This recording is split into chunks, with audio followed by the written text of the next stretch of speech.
computer as well. I gotta get some stuff done on that. Gotcha. Luckily, I got both of them side by side, but one of them is not hooked up to the internet because my wife that works from home, she has the Wi-Fi to that computer on her computer. Mm-hmm. Gotcha. Okay, so technically, I'm trying to move files around on that computer, so that's what I'm going to be doing. Look like we are up and running. This is episode 150. We finally made it to 150 episodes. First in frame rates. Here we talk about sports and sports gaming. Myself, VF Baller, DJ81, Bill's Fourth. We got a lot of stuff we're going to get into, even though we only have 2 topics. There's a lot of things that we're going to go around to, ad lib as well. You can catch us on iTunes, SoundCloud, Google Play. You can also catch us in the Discord. The Discord is First in Frame Rates. Come through, share your thoughts about everything sports and sports gaming, and we're just going to go from there. Intro, DJ, how you been this weekend? Lucky that I was able to cut back in because my internet went out again as you were doing the intro to the channel. Hopefully while I still have time. Everything's been great. Been playing 2K, NBA 2K. Caught the leak, and then also the official trailer for Madden 21. The leak came out around like 2 a.m. So now just watching the fallout on Twitter. Other than that, I'm good to go. Okay. Bills, how you been? I've been good. Just waiting to get this final copy of this track that I just did back from mastering and mixing. So see how that goes, and then keep pushing forward. Yeah, that's pretty much all we've been doing. This week for me is basically Father's Day week. So I've been in good spirits this week, just thinking about that for the past, this is my second Father's Day. So this is going to be really exciting for me. So everybody who's in the chat, appreciate you guys for coming through. Dre Leon, you drive trucks as well. That's cool. I drive trucks. That's all right. And King David, he's been missing in action every now and then, but he's here in the beginning of the show. He's been a big advocate of the Discord. So shout out to him as well. Let's just go ahead and get started, man. I mean, we already know what happened today. The leak of the trailer's supposed to come out today anyway. But Madden NFL 21 trailer was released today. Personally, I thought it was an okay trailer, another sizzle trailer, something to get people quote unquote hype. I mean, they've been doing this for it's been going on almost 16 years now. They had the license for 16 years. I mean, what is there to get hyped for at this point? We already know it's almost like routine, but nevertheless, that was the trailer, and seems like more animations have been added to the game. I don't have all the notes of what to put in Madden. I know DJ has them up. He's going to talk about that, but I'm just going to talk about the trailer, and I'll just respond to what you're saying. What's in the notes, DJ? The trailer did look good. Unfortunately, I'm almost certain that was current gen Madden. I'm almost 100% sure. I may be wrong, but it looked exactly like Madden 20. It was. Okay, that's what I was thinking. They confirmed that. They confirmed that on the site. It was a current gen trailer.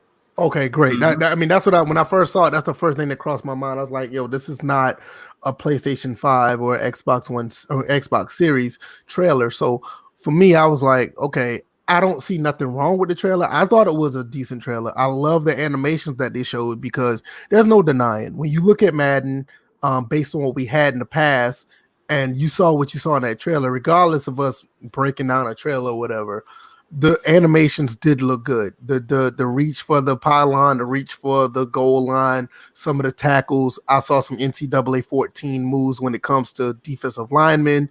I also saw some different tackles. A throw out of a tackle, a quarterback was throwing out of a sack. I mean, that looks really good because now, current Madden today, if you get hit while you're throwing the ball will just go to where it needs to go without the animation of the pass. That's something that hasn't been in the game since the, PlayStation 2 days. Something that was added. Saw a couple of gang tackles that look good. Also, we saw a lot of juke moves and spins and broken tackles.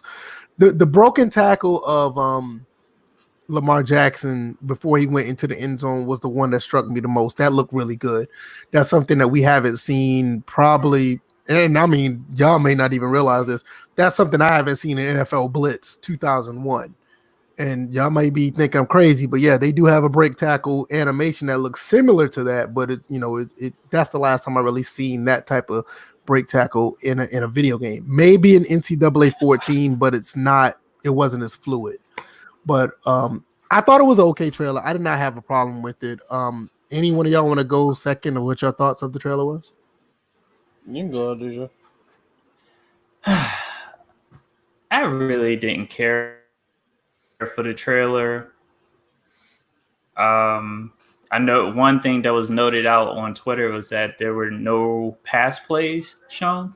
So I'm like, to me, it's another trailer, another year.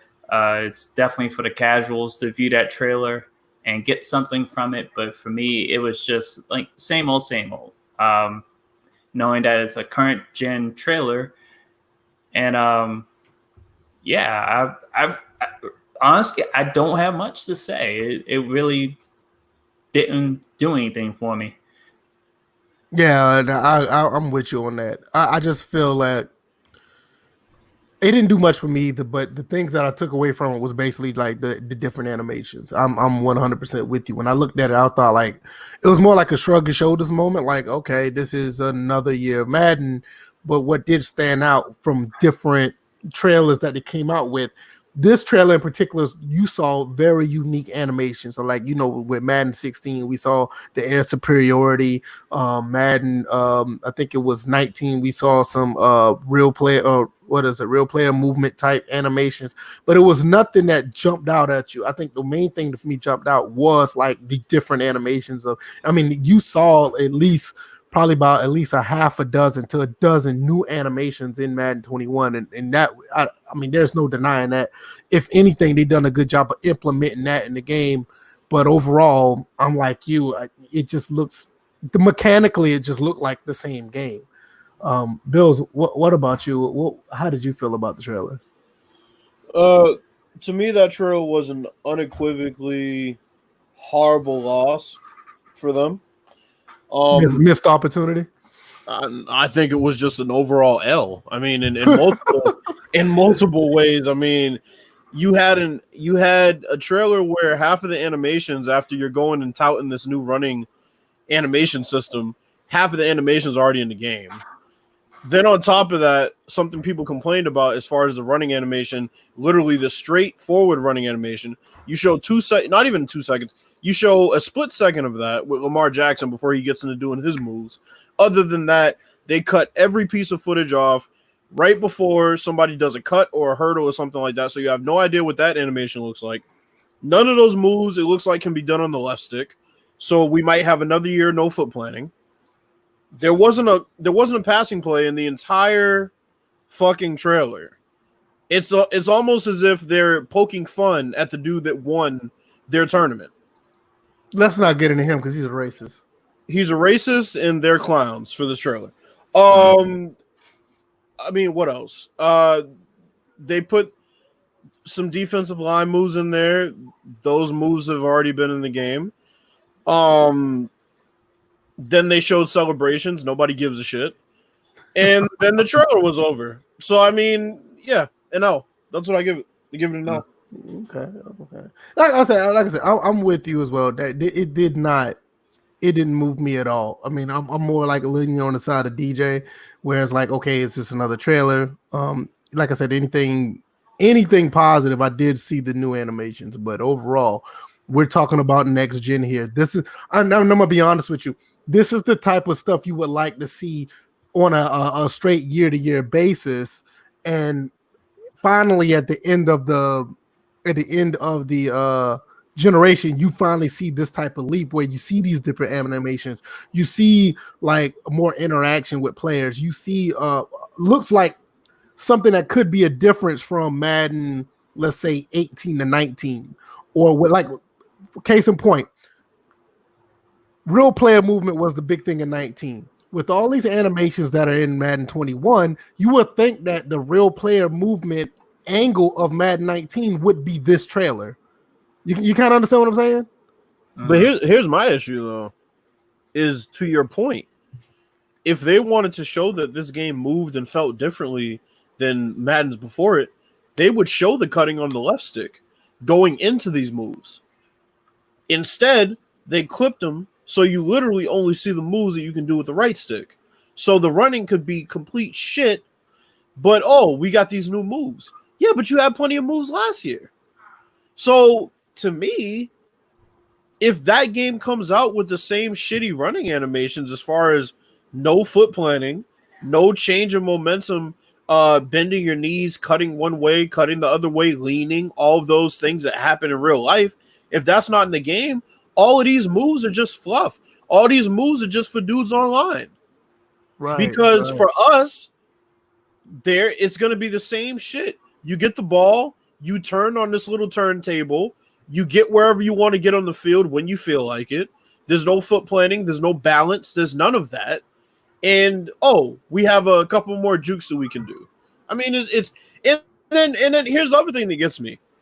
At least when they showed it in Madden 19, they showed some things, including cuts that you can do in between the line. Literally, all of this shit is open field shit. It's like they want it to be an open field game. Right.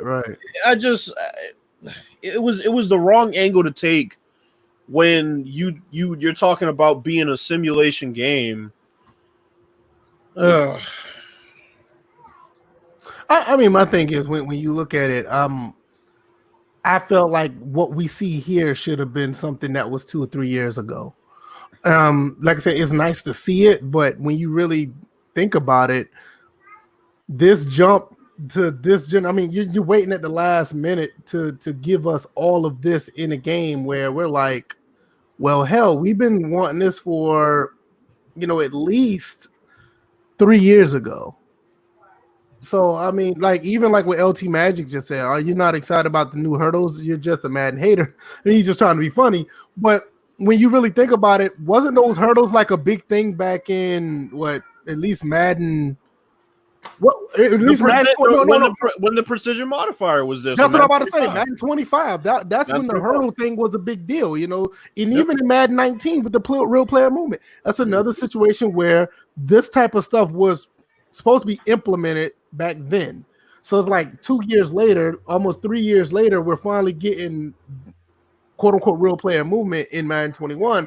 So my son is he's sleepy and he likes to go to sleep with the BOTTLE. I don't want to say that out loud because he knows what that is. Mm-hmm. And he knows how to drink from a CUP, but he does not like when he gets sleepy. He wants that. So that's what the wife is going through right now. You okay, man? Now he's just looking at me. But yeah, it's just But like I said, when it comes to Madden 19, I feel like we're getting that. I feel like that's the trailer we kind of got. If you really want to talk about real player movement, because I saw a lot of stuff. No, I'm just saying. I'm gonna cut it short. I just saw a lot of stuff that links to that gimmick or that aspect of Madden in this trailer. So I'll address what Koife said. So he said I didn't see nothing good in the trailer. Here's the thing. In order to see a lot of these animations, this is the unfortunate part. See, for people like me and DJ, and even VF to a certain extent, it's like people don't really know that these animations are already in the game because you have to kind of set certain things with the sliders to see these things come out. Mm-hmm. So that's a good point that you just said because well, we'll get into that in a second. Keep going. That's what I'm saying. So it's like, a lot of these animations are already in the game, and that's why I won't say that there was nothing good in the trailer as far as substance. Like, no, all of those animations are nice, but when that's your introductory trailer for your game and you're showing animations from last game, that's my issue. And, they didn't really show anything else about the game either. I think this would have been better as a launch day trailer. not an introductory trailer, because the momentous trailer comes out and everybody gets amped. But that's not how 2K shows off initially what the new game is going to be. So, they can take a hint from 2K and start to kind of show things that will get people a little bit excited about the game being different, rather than showing what we already know about the game and just showing that it's the same fucking game. You know what I'm saying? It's like, that's my issue. I mean, shit, now I see why they show CGI trailers, because at least it looks different than the shit we've seen in years prior, even though, I'll say most of us know it's not real gameplay. So that's my 2 cents about it. I'm not going to shit on the animations. No, it didn't. It didn't look like shit. It's just the reason why I call it shit is because it was on a reveal trailer. Right. Well, I will say this. Something like what King David said. He said, speaking of Madden 25, there's a lot of return to Madden 25 controls in there. Yeah, I mean, you look at now with the right analog stick where the defensive lineman, his controls are on there now. That was something that we've been asking for this entire generation. So it should have never been changed. It shouldn't have never been changed. That's what I've been trying to tell a lot of people. Like, the pass rush in NCAA 14 or even in Madden 25, which I still love that game. The pass rush is so good because everything was on the right analog stick. There was no, like, I think what King David said in the Discord, like quick time events where it comes to quick time events to the bull rush or the spin move. It's something that was just, I don't know why that was there, but it's just something that they thought was a good thing. And I never was a big fan of it. So they gotta remember, you can't string moves together mashing them fucking buttons either. Like, no, you can't, not at all. When you watch defensive linemen in the league, before they engage, they'll do a little stutter step. And you used to be able to do that with the right stick. Then when you engage, you combo your moves in. But when you're doing the button mashing, it seems like you engage with the lineman a lot quicker, or they have canned animations, which I'm not mad at the little canned animations that you can't, I guess, interrupt before they engage with the lineman. They look nice, but I would prefer to control that myself, stutter, set up the lineman, and then try to make my move from there. Well, the problem with it is when you have the button press, you can't combo it. You can't combo like a bull rush to a spin, because you don't even know what you're gonna get. Yeah, exactly. Or rip to a spin, or a spin to a rip. You can't combo it outside of the actual right stick where you could. Like, you can do a spin, and if it doesn't work, you can come right back with a rip. You can't do that with the button. You can't do that. Think about Dwight Freeney. Dwight Freeney used to bull rush to the inside, boom, spin on him. Right, or exactly. Bull rush to the outside, boom, spin back into the inside. The only way you can do that. What you want, man? Come on. Oh, he don't want to come to me. Well, anyway, the only way you can do that is to press both buttons, one right behind the other, and it's canned, so the point is not even fluid. It is, yeah. So that's the problem with the button press. So it's something that it was long overdue. I'm glad that they got that out the way and actually put it back in. So, I'm just glad that it's done. Let me see if there's any other comment that we saw. No, LT Magic. Shout out to LT. He said Madden 21 is a big jump over Madden 20. They had a lot to hurdle, but they got it done. See, LT's making up for lost time right now. That's what LT's doing. He's trying to be funny too, because I know I have a question for y'all. Oh, go ahead. Okay, so we've seen the current gen trailer, which for me, I'm like, oh, current gen versus next gen. Okay, that's okay. I'll accept that. Like, do y'all expect to see anything? Because we kind of talked about this off air. About the different specs that you need for the next gen versus current gen. Do y'all expect anything radically new with the next gen? Trailer, like when they reveal it, whether it's Thursday or whenever, do you expect something that's going to be like, wow, that doesn't even look like Madden, that's refreshing? Or is it just going to be Madden turned up on steroids? I think it's gonna be Madden turned up on steroids. Yeah, I don't think it's gonna be something I haven't seen before. Yeah, well, I mean, from Madden, it could be like, wow, that kind of looked like 2K5 a little bit, like the fluidity of it. That's what I'm talking about. So you think it's gonna look like Madden, except just with a bit of polish? Yes. Yeah, I think it's going to be a visual upgrade. I don't think the gameplay is going to change too much. Mhm. My thing is, and I was thinking about this earlier. The problem with that is they're going to try to confine the game in the bubble of Madden Ultimate Team. They can't veer away from that Madden Ultimate Team gameplay because unfortunately that's the moneymaker. So whatever you see this generation, I highly doubt they'll make a radical change to next generation because they don't want to abandon that group of people, because those people, whatever the way MUT is configured in the engine, I don't think they'll stray away from that next generation unless they have a new one that enhances that side of the ball. I mean, that side of the game, because I don't think they're going to, like, next gen is going to be more methodical, more sim-like. You're alienating almost I ain't going to say 2 billion, but you're almost alienating hundreds of millions of dollars that these people be putting into this game. So that's my fear. So here's what Yeah, oh, go ahead. Oh, okay. Because I know we talked about this before we went live. Was looking at the PC requirements for Madden 21. The recommended PC requirements is kind of funny to look at because they're asking for 16 gigabytes of RAM, right, as far as recommended, which last year recommended was only 8. So right. So I mean, like we said, when we looked at that, more likely the PC is getting the next gen version of the game. They're not going to get the one that we just saw. Right. So I'm going to bounce my comment off of what King David said. So he said, I suspect they're going to slap ray tracing on it and call it a day. Gameplay isn't going to change a bit. Here's what I will say. I agree that gameplay would not radically change, but here's what I will say. I think we're going to get ray tracing. He's absolutely correct. I think they're going to have a completely new lighting system.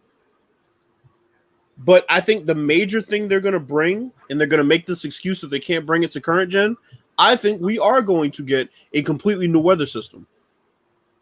I think that will be the one thing they'll implement where they don't quite have to give us gameplay, but they'll give us that because that is something graphical that people can say, wow, look at that in a trailer, right? I think that's what they're all about. They're all about visuals and getting the casuals to say, wow. There's nothing that would make them say, wow, like, oh, look, a cold weather game that you can do in Madden 08. It's back. Oh, look. Snow. It turns from rain to snow and back to rain, and then it's clear. I think that's what they're gonna do. I'm gonna tell you something, Bills. I got a Madden 08 a game that I play. I think I played against the Broncos with my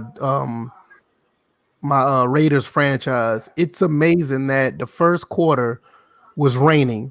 Mm-hmm. At the end of the first quarter, I'm not talking about like I don't think it was like the end, the official end, but by the time the like 1 or 30 seconds left of the first quarter, the rain stopped.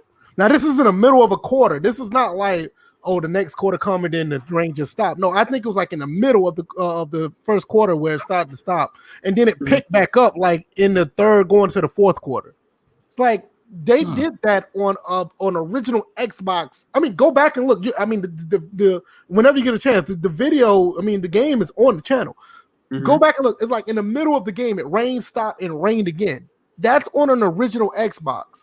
I'm still trying to figure out why in the hell it takes this long for that to put that in a game now. Like you said, it may happen with the next gen version. That'd be great. I think that's what they're gonna do. But you're talking about a game that was put out in 2007. That's almost 13 years ago, and they finally get it in now. That is, to me, that's unacceptable. I can see it now. They're gonna say, in franchise, right? They're gonna bring a franchise, tell the story of how the season grows on and the weather changes from this to that, and in the first quarter it might be doing this, and then by the fourth quarter it might be doing that. I think they are looking at that and saying, yes, we got them. They're gonna think this is new, and then they're gonna go to PES and they're gonna be like, "Fuck, it's not new. People have been doing this for years." And I think pretty much I really think, like Pooh said, NBA 2K14. Tell LT if he's still here, man. We really appreciate you coming through. You can always listen to us. I know he's one of the few that actually downloads the podcast. He told me that he subscribed, so you can listen to us. I think he got it on iTunes or something like that. So we really appreciate you bringing in your 2 cents. We really do. One day you need to be on the show. So yeah, he does. And I'll say the other thing I will say, I think a lot of the equipment we've been asking for will make it in. Any visual things you can think of. Cloth physics might be a bit far, but I think definitely. Let's not talk about cloth physics. I mean, we've been waiting on that since 2014. No, but that's what I'm saying. I think it's going to be a bit far for them. Madden's still but I think definitely the weather and the ray tracing, like King David said, I think that's going to be a next gen. They're going to go full on graphics. Maybe the running animation will be a bit different, kind of like how Madden 25 was on last gen versus next gen. It was a little bit different, the running. I think that's what it's going to be. I think they're going to hammer us with visuals and close-up shots, and it will be real gameplay, and it will look amazing in those few minutes, but then you're going to start to play it, and you're going to realize it's really still the same foundation of Madden with, a lot of garnish on it. It's going to be a lot of visuals like, wow, look at that. Kind of like Rise Son of Rome. You're like, you don't realize how shitty the game is because you're like, oh shit, look at that. That's fucking, that's visually amazing. And then you realize you're doing the same mission every time. It's like, Dre Leon said they shouldn't have changed the controls. They never build. They tear things down the game and tear things out the game intentionally, in my opinion, and they call it new and they bring it back. It's bait and switch. It's just like what we were just talking about with the weather. Like that weather mechanic that Bills is talking about was in Madden 08 on the original. This is not Madden 08 on the PS3 or the 360. This is on the original Xbox. So they had this back then, and I'm pretty sure it's on the PS3 version as well. But it just still boggles the mind that it's so long that it was way back then, and 13, 14 years later, that may be the case. And let's not forget that they just now added, I guess, progressive lighting during the games as well. Well, no, they not just added that. That came back. Remember, it had to be Madden 12 or whenever they started Frostbite. That's what I'm saying. They brought the stuff back. Right. It was one of the two, because I remember Madden 12 was really big on lighting, and that was back in the PS3 360 days. And the lighting was really good in Madden 12, because that was one of the big things that they were talking about. Madden 13, they got away from it, but that's another story. But I know when the Frostbite engine was added in Madden 18, lighting was another big topic. So it's, like you said, it's ridiculous how they keep taking stuff and putting it back in, Because I know DJ will agree with this, and actually you could too. Like, after they added a lot of things in MLB The Show that kind of improved the lighting, it was interesting to see how the light progressed, where the sun was at certain times during the game. You could see the lighting change just by playing the game. You didn't really have to even stop and go to replay. Like, that is still the most impressive, progressive, through the game weather system that I've really seen. I'm with you on that. Yeah. I agree. I'm with you on that. And I mean, I got what is it? 18 MLB The Show 18. The lighting in that game is still beautiful today. Yeah. And that's a game from 3 years ago when I saw it, because 17 was the first game they did 4K. And then 18 they just expound upon on it. And I'm looking at this game and I'm playing. I'm like, this is something that not only looks like it's on television, this looks like you're at the stadium because the lighting was so good. And the way it shined off of certain things during every part of the day was completely different in each month. I mean, there were some times at night, if you got the angle right, the lighting reflection would glare off the bat as the guy's waiting for the pitch to come. Yep. I mean, that's unreal. I mean, that little small attention to detail is something you won't even notice unless if you're like really looking at it. Like you're really watching. Like, other than that, you're like, okay, the game looks great. But when you see that small attention to detail, that just showed you that these guys put in work. Right. You don't see that type of stuff in I mean, we haven't seen it in Madden in a while. I think like the last Madden we really seen that they really put in a lot of work was probably Madden 25. And I would say 19 because 19 or 18 and 19, because the 18 was the first part of Frostbite and 19 was real player movement. You saw what they were actually trying to do something. I mean, from 25 to 17 was basically somewhat of a carbon copy while taking things out. True step. Yep. But but when you saw what you can really see, like I said, with Madden 21, you can see them based off this trailer. Actually, they put in some work. But it goes back to what you were saying, Bills, is back to they put stuff back in that was already taken out. Like you said, with sliders. Yep. And we didn't even get to this because I was going to just branch off of this. There's a high possibility that all these animations that we've seen were probably in the game if you hit the sliders right. Yeah. That just goes to show you how much work that they probably really put in. So it's something to think about. And just to get go ahead. No, you go. You go. I was gonna say, just to get to my final thoughts about the trailers, since I asked y'all.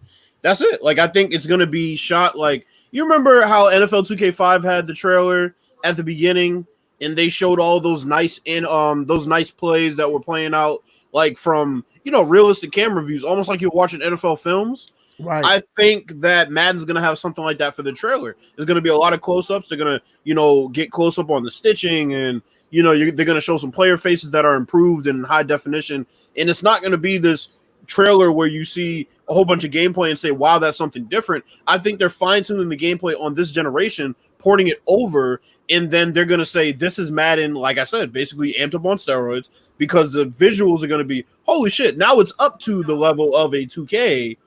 But gameplay wise, we're trying to fine tune it over here so that you don't really have any gripes about gameplay by the time you get to that version. I think that's what they're trying to do. That'd be interesting to see if that happens. I don't know. I mean, I for all intents and purposes, until I see what the next gen version will be, and I got a feeling that it may be a wash because this would be the first one that they're going to play it safe.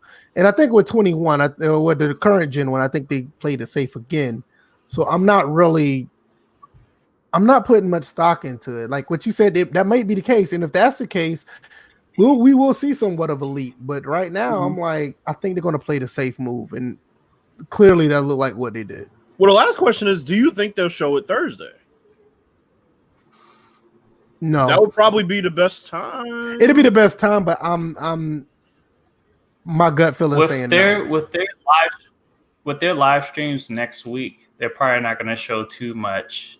No, I don't think they'll show next gen. Play, so. I don't think they'll show next gen during that gameplay thing. So I think it's either EA Play or sometime like maybe. Well, shit, that would be really shitty. Imagine if they showed it on launch day. Like, here's your current gen version, and by the way, I don't know. I'm with you. I think it'd be a great time to show it at EA Play, but my gut feeling telling me they're not. It's just something about it. I don't see that they're going to put this out right now, and then they're going to show the next gen version right behind it. Just something telling me they're not going to do that. It would be nice. I mean, don't get me wrong. I mean, it'd be something for us to talk about on Thursday, but something telling me they're not going to do it. Let's look at some more of these comments. Let's see. NFL pacifier. Paul, what are you talking about? Oh, he's talking about the mouthpiece. Oh, okay. DK Metcalf. Okay. He said DK Metcalf wearing his own pacifier mouthpiece. Then I remember the demon mouthpiece would look cool. That's something that I can see them putting in the game. I mean, visually, EA is really big on visuals. They want to do that. They want the players to look cool. They want them to look up to date. I mean, it was a big thing about what's that four game elite quarterback that comes in that played for the Bills. And he played for the Dolphins as well. He plays for 4 games. He does really good as a backup, and then you don't hear from him no more. Oh, Fitzpatrick. Yeah, Fitzpatrick. They was really big on his beard in the game. Remember that one time? They were really big on the visual. So I see that happening.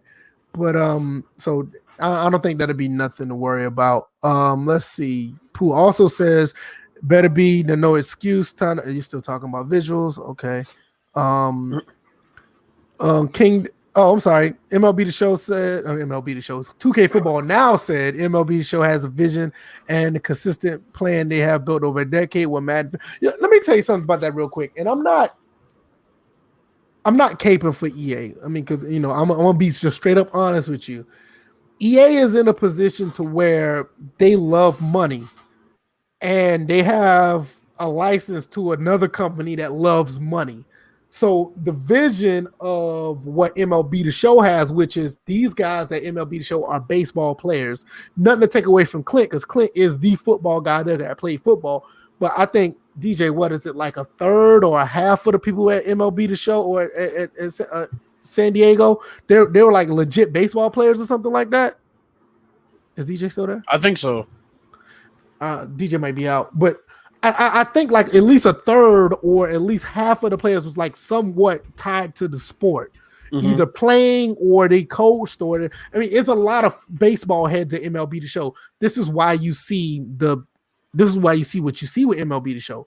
EA, you have Clint, and then you have a lot of other people that are there that's just they're just towing the line what EA wants. They want that money. And they want, NFL, they want the money too. So the plan for them is not necessarily make a good football game. And I'm not saying that they're just going to put any type of bullshit out, because if you're really honest with yourself and play Madden, it plays a decent game of football. A lot of people don't want to admit that because of they're hating the fact that they have the license. But Madden, for the most part, I mean, every year, Madden plays an okay game of football. Just don't play online. I mean, and we already discussed that. We don't need to go there again. Go ahead.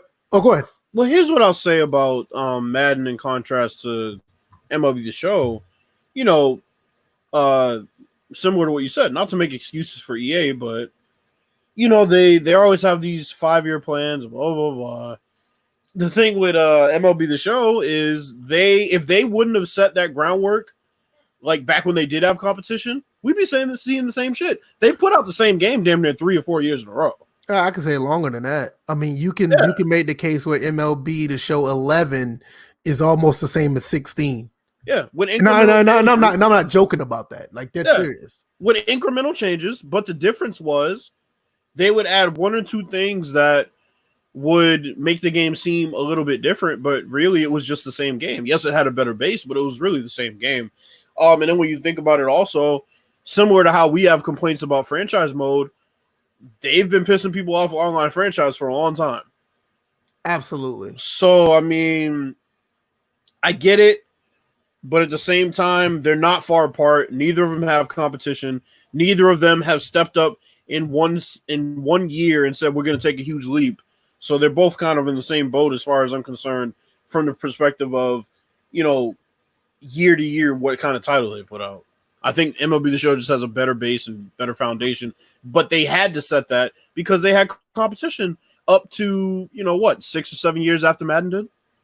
Yeah, I mean, MLB The Show had competition all the way up to at least 12, 13.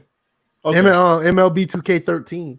Yep. So, I mean, not only that, I mean, they was already trying to put a great game up. They was, they had competition. So, and like I said, those guys that are in the house were a bunch of guys. I can't tell you the actual number, but I know it was at least the minimum a third or a handful of guys that actually played the sport. They're passionate about baseball. They're not just guys that's like, guys are just trying to make a buck making a game. They love the sport, and it shows in their product. Now, if we could just get this warping out of the game and the ball going through the bat, then we're actually cooking. But you can look at it and tell they honestly, they really do try. You can tell that they do. That's an interesting comment. So the Poster King said, funny how I'm hearing 2K is built from the ground up for next gen.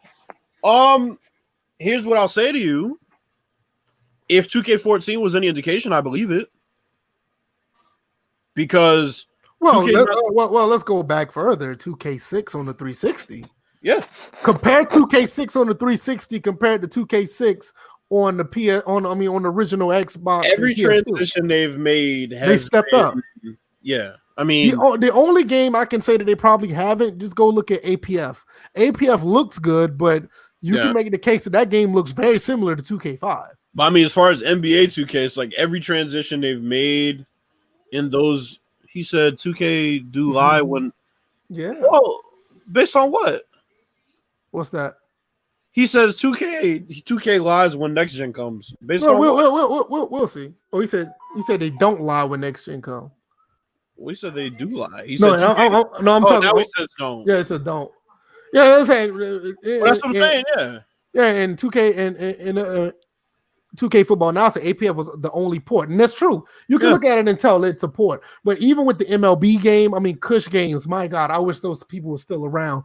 Kush Games made a phenomenal hockey and baseball game, and it showed compared to what they did. I mean, they were the same company that came through the old gen to the next gen on 360, and they made a phenomenal baseball game. I mean, a lot of people don't. I mean, they had some glitches and bugs after the Kush Games left, but up to 2K8, their baseball games were great. And it's something that, you know, I hope MLB The Show got some of those guys or something because they did a good job.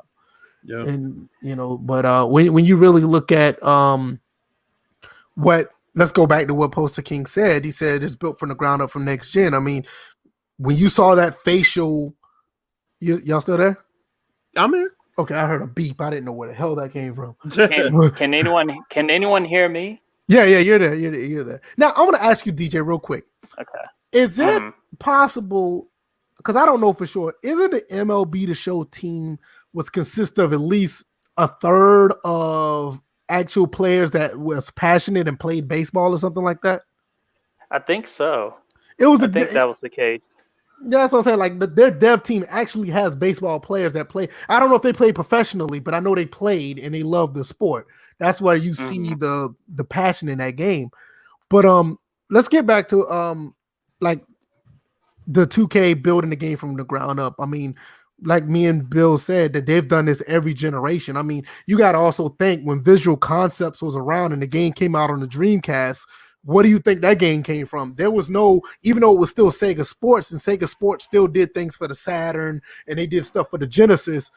NBA 2K, when they came out on the Dreamcast, you looked at that and was like, what the fuck was that?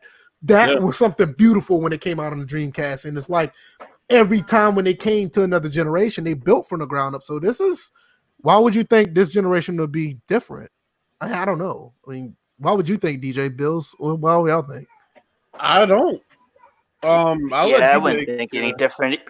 Yeah, I wouldn't think anything different either. I'm sitting here just trying to plug in my charger because then my phone's about to run out. I'm having all sorts of issues over here. It's all good. Long as you hear, man, it's all good. Right. Well, I'm just making sure that everyone can hear me because I'm using the headset mic, and I know Poster King had, I think either Poster King or somebody had already said they can hear me. So we can hear you. You're good. But that's the thing with 2K, man. Like, yeah, say what you want about their game and their gameplay and their coding and their problems. What they do is like they try their best to deliver, you know, on. Oh, I think that's one of their flaws. They try to deliver on every aspect of what they deliver. And one thing I will knock them for, but at the same time I understand it, is it seems like in each generation they've set the foundation the first year. And, you know, some of the innovation kind of tapers off a little, but because the foundation's so strong, it's still like they're putting out quality games every year. It's tolerable. And the gameplay foundation is always, you know, it's always solid. But then they add in the other things and the other modes that make it like, okay, you know, this year's game is going to be new. This is something that needs to be added. So I from that perspective, I can respect 2K for that. Right. I think it comes to a point when you see the shortcomings, it's tolerable because, like what somebody said about MLB earlier, they basically have a foundation to where like you can accept the gameplay. Yeah. You know, and that's something that, you know, Madden still, when you're taking not only just modes and weather, or you're taking like, you know, players, I didn't say player, but like referees or whatever, when you're taking them out of the game and bringing them back, it's even worse when they actually take away gameplay, animations. You know, when they that's where you keep falling behind because these other companies aren't doing that. And what gets me is it's like live is so weak that 2K's biggest dilemma year to year is where to place a fucking shot meter at somebody's feet or hands. I got a really big video coming out about NBA Live soon, and I think that's something that it's gonna be a big discussion. Or whether size up should be a canned animation. They're talking about, you know, minor shit, right? And Live's over here struggling. Right. So you could technically say that 2K's been unopposed for a long time too. The past generation, 2 generations, pretty much. Yeah, by default, I agree because live was a threat to 2K in live 15. Maybe 18. Yep. Maybe and 18. They took that huge step backwards from 16, and it was just like, oh, here we go again. Then they took a break on 17. Then all hell just broke loose with that team and whatever. Yeah, say what you want about, live. They were on their way with 15. I still think 15, and this is close behind 19 because 19 gameplay wasn't that bad. I mean, a couple of patches broke the game, but live 15 was a phenomenal basketball game. It was basic, it was real bare bones, but it respected the sport. And I'm gonna tell you something. I don't care what kind of animations you got. I don't care what kind of flash or pizzazz you got. If you got a game that looks decent and it respects the sport, you get a thumbs up from me. And Live 15 is like one of those games. Yeah, you could possibly say that game could have been on PS3 or 360, but Live 10 is on PS3 and 360, and that's another game that respects the sport. And I think for us, we want the flashy stuff, but that takes a back seat because at the end of the day, we just want a game that respects the sport. And I think a lot of people here that's listening to us, they want the same. Like, that's why we're sitting here shrugging our shoulders at the trailer because we don't know how much the game is being, respected. We don't know that yet. So I think that's something. Oh, go ahead.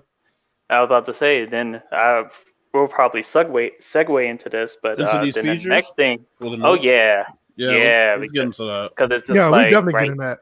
Because I have them up. Yeah. Okay. Yeah. So basically, Madden 21, the trailer, whatever. What's going to be featured in the game? Apparently, they're gonna refeature Face of the Franchise, and it seems like what they're. Yeah, I know, right? So basically what they're doing is that they're actually starting you in high school this time. Yep. That's interesting. And so they're starting you in high school, and then you get to the National Signing Day. So basically you can, and obviously the starting position is quarterback, but then apparently you can change to either wide receiver or halfback or whatever once. And it seems like they're highlighting running back and wide receiver as the main two you could switch to. I don't think they're really talking about anything else. Mm-hmm. And then from there, you just take your career all through college. I don't know. It's supposed to be the story mode, so there's probably going to be like key games you're going to play. It's just the college playoff. It's just the college playoff. They already confirmed. Just the college again. Okay, so they're skipping. Unless something else changed, I think that's what I've heard. Is it's just the college playoff. So well, I would figure there's going to be a whole story, so they're going to have cutscenes. Well, okay, it says It says 2 seasons of the college playoffs, where you'll be able to attempt to win not 1 but 2 NCAA championships. Oh, okay, that's interesting. Cheap. That's cheap. But anyway, I just find the fact that in a My Player you get to go through 2 seasons of college. I do think that's interesting. I'm not patting on the back thinking that it's cool. I just thought like, okay, that's something that nobody would have thought about. What I think is interesting is I want to see the dialogue if you do win the first one as compared to if you don't. I think that would be the interesting part. If they don't acknowledge that you did win or didn't win, then it's kind of pointless for them to even bring it up in the, the preview of it. It's like that should be a storyline. And then at the end of the day, all it does is branch into franchise mode as your player, because you can play every game, every season up until you reach the Hall of Fame or get cut. I don't know. And they say you have storylines every season pretty much until. It says as you make your case for the Hall of Fame. I mean, overall, I wasn't going to touch it last year only because I couldn't be what I was in high school, which was a running back. So I wasn't going to touch it, but I would prefer if they let you change your position in high school. That's the only issue I have with this one. Mm-hmm. I would prefer they just open it up to any position. I think they have cutscenes. I think they have cutscenes that they couldn't spend time on with every position to the point where that's probably why. Yeah. Which I think to be honest with you, I wouldn't be worry about it if all of them was kind of like the same, similar like how 2K does its my player before they go to the pros. If it was, I wouldn't be problem with that, but I get what you're saying, Bills. I can understand where they're probably the positional coaches, and shit like that. I can understand that. Do I agree with it? No, but I mean, when you're looking at resources, want to week, you don't find out. I don't know. Hey, you're all or you're like, they don't want to deal with that scrutiny, and I can understand that. Yeah, I can. Go ahead. I think we're going in and out again. I probably went out. I think I caught myself. I think I heard it. Yeah. Can you hear me now? Oh. Yeah, we can. Okay. Yeah, I can. We can hear you. Okay. Okay, I thought it was me this time. I'm getting paranoid. All right, so next, we kind of touched on it earlier. Was the skill stick? I'm gonna just say skill stick and pass rush moves. So it says you'll be able to combo together all evasive moves on the right analog stick, including juke, spin, hurdle, and dead leg. You can kind of do that already. So that's another. This is what I'll say. No. Here's what I'm talking about. All right. When you're running in the open field or when you're running at any point, if you hit back on the right stick, it does a similar move. The animation may be different, but you can still do like that little. They originally called it the back juke, but you can do something that's similar to the dead leg already. Yeah, but it's garbage. That's why I like what they're saying. It's probably a new animation, and that's why I like that they're bringing it up, because they knew that animation was absolute garbage. And then it says the skill stick brings more fluid, athletic movement to the field and gives you more control of the moves you want to perform. And this goes back to what I talked about. You notice they keep talking about moves, not the actual movement, but moves, and that worries me. Yeah, I can understand. Yeah, I can understand why that will worry you. That's not a good way of wording things. Because I said, the trailer indicts them on that, because it's like, if that movement system was different, you'd be showing all of those fluid transitions out of those moves, but they just showed the moves and then kept going. I tell you what, I definitely need them to get rid of these modifiers and put the stiff arm left and stiff arm right back into the control scheme. Yes, absolutely. Because I don't want to have to guess or have it contextual that I hit stiff arm and it stiff arms at whatever. Like, you see people stiff arm air all the time when you're doing it that way. We're going to get to that contextual shit too, as far as contextual animations. You going to do pass rush moves?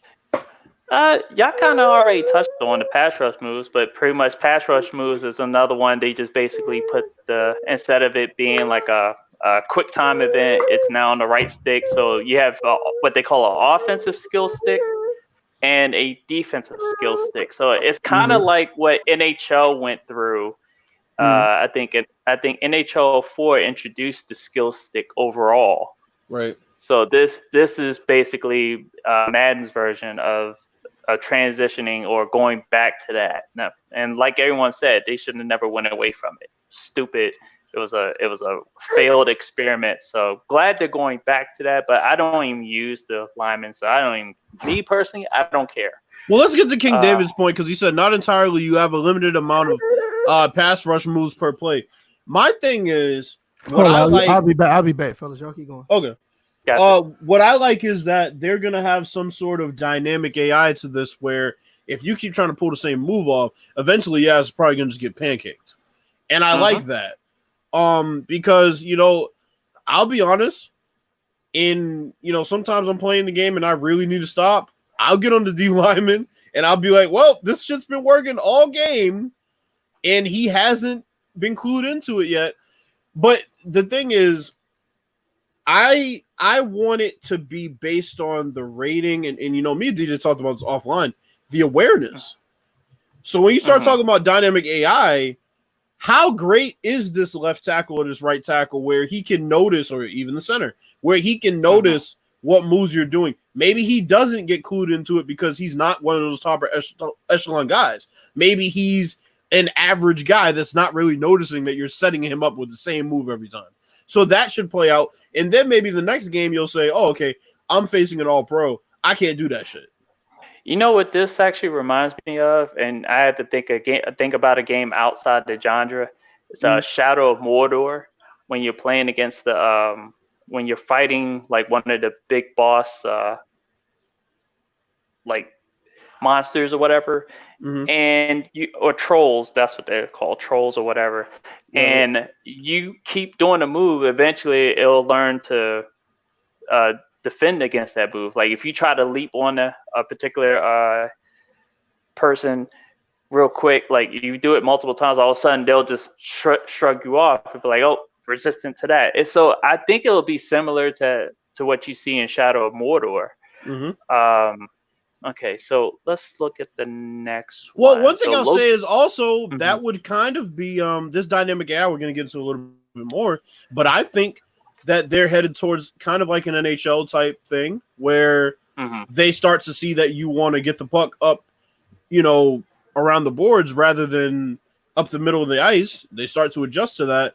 That might be a positive. Well, it might be. It's definitely going to be a positive if that's how it works in Madden. Yeah, because you're talking in that case with that example, and thank you, King David. It was orcs. I don't know why I couldn't remember the name of the monsters, but it was orcs.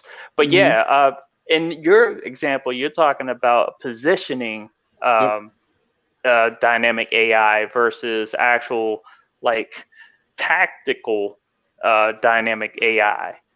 Yeah, sure.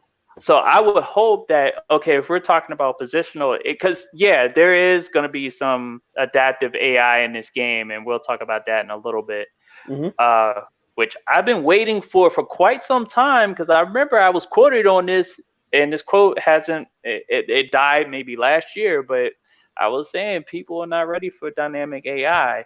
But we're going to get to that because I see a tweet that is just pissing me off right now. So you're talking about like people like safeties, like let's say, and this was in old Maddens, like defenders would shift into certain places where they've seen a tendency to run in certain lanes or call certain plays. All of a sudden defenders are like, okay, well, this person likes to run to the right. We're probably going to either shift the lineman to that side, or the CPU is gonna start using those defensive hot routes that we can use to slant the lineman right or left and whatnot. Or let's say the CPU notices the formation and thinks you're gonna run that play again. Then the defensive end might go and just rip to the outside, knowing that you're running a stretch play, or call an audible, defensive audible. Which we never see from the AI defensive audibles. And we barely see offensive audibles. Yeah. So those are possibilities. So sending guys in motion, all that shit. So the next bit is location-based tackles. So this is going to be where basically the ball carrier and the defenders are aware of where they are in the field. Specifically first down markers, end zones, where the pylon is, and so on. So you're gonna see animations which you've seen in the trailer, and you've seen in that little 10-second one that we first saw, where ball carriers are reaching out. There's cases where the ball carrier may attempt to reach out and may get stuffed. I don't know what is going to be involved with who wins out in those situations. I'm back. It doesn't. Cool. Gotcha. Doesn't seem like that's controllable on your part. That seems like I mentioned earlier, that's contextual. So I think that's interesting. Late to the party, but it's welcome. This is what I'll say. If I see a situation where one of these motherfuckers tries to put that ball over the goal line and it should be a clear fumble, and it goes through somebody's leg because he should score based on his fumble rating. Because the thing is, we can't really control it. It's going to be contextual.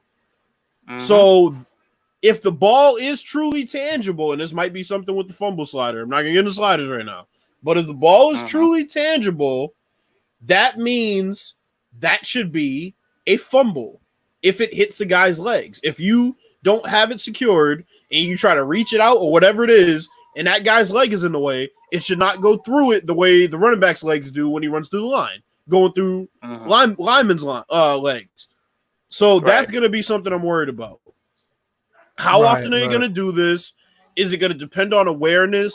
What situations they're going to do this? Is going to be fourth quarter for first downs? Is this going to be if you're running towards the sideline with a quarterback, he'll reach it out? Like, what are we dealing with here? That's what I really want to know. And those are the types of questions that seem like they go unanswered each and every year with Madden. I'm like, we're still well, not that we're waiting, we're not holding our breath any longer, but we asked people like Clint and others about, okay, what does this slider do? What are your suggestions to get certain animations to pop up more and less? We've had to rely on each other to get those answers. I mean, that goes back to the slaughter episode we did. Oh, yeah. So so these are a to be determined. All of it is to be determined until we get some extended gameplay or to understand. Yeah, the extended gameplay, or when you play the game, and when I play the game for sure, I'm gonna test it out.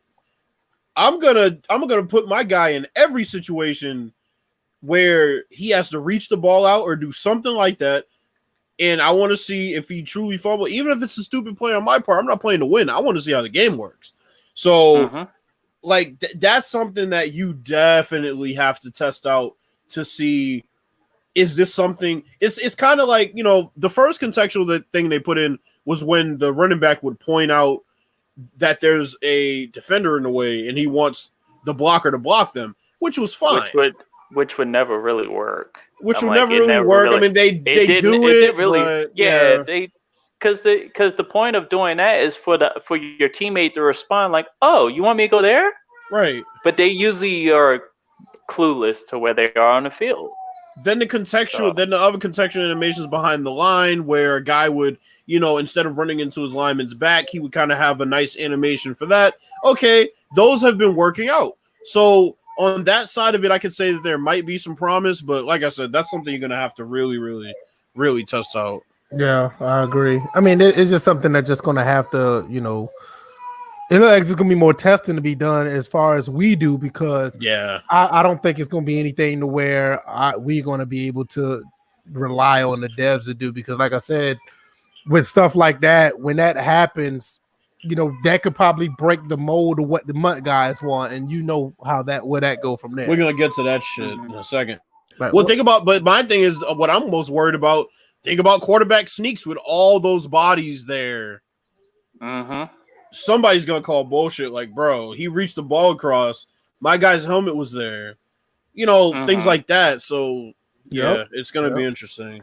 Yeah, that's another one. Because they definitely haven't gotten to the point where, like, the size of a person's hands matter. Because if you had, like, a Dante Culpepper, that ball's coming out no matter what. Yeah, right. You get somebody else, they can reach across one-handed. And no matter if they get hit, they have enough grip strength to be able to hold on to it. All right, let's get into adaptive AI, because these online gamers are fucking going crazy right now. I'm gonna just call them dinosaurs, because folks like us, we've been dealing with either wanting adaptive AI or some form of adaptive AI in sports games for quite some time. Yeah, I mean, but here's the thing: it's not just to tell them people. First of all, fuck off. Two, it is not as bad as what these folks are dreading. And we can explain it first to give people an understanding of what it really means. So, we actually started out a little bit. So yeah, go ahead. So similar to what I was explaining before in NHL, I'll give a better example. I know a lot of people in there probably play 2K. 2K introduced something some years back called ACE, which was an adaptive coaching engine. They had a whole blog about this. Basically, the coaches would adjust on the fly to if a player was, killing them, or they just wanted to play a certain coverage a bit differently on pick and roll. All of that, they change matchups, they change coverages on pick and roll. They change when they double team, they change where they bring the double team from sometimes, and it would adapt on the fly. So in football, you can think of this as, okay, you're playing against a computer. Maybe, a guy like Julio Jones is killing you. They'll start to bracket him. You'll notice it. Or he's starting to kill them deep, more specifically, but they still want to run man. They'll sag off. Maybe they'll go and start running cover 3 or whatever. Just doing things to adjust to what is hurting them so they can win. That's adaptive AI. Right. And in turn, these motherfuckers, these online dummies, are having a coronary about this shit. And here's the worst tweet of them all. I'm 100% against adaptive AI. And I swear the input from a specific group of people in this community who claim they, quote, never get what they want has literally screwed the last 3 years. And they will complain about this too when it's broken because it's a video game. Where do we start? I'm not even where that's stupid shit. Where do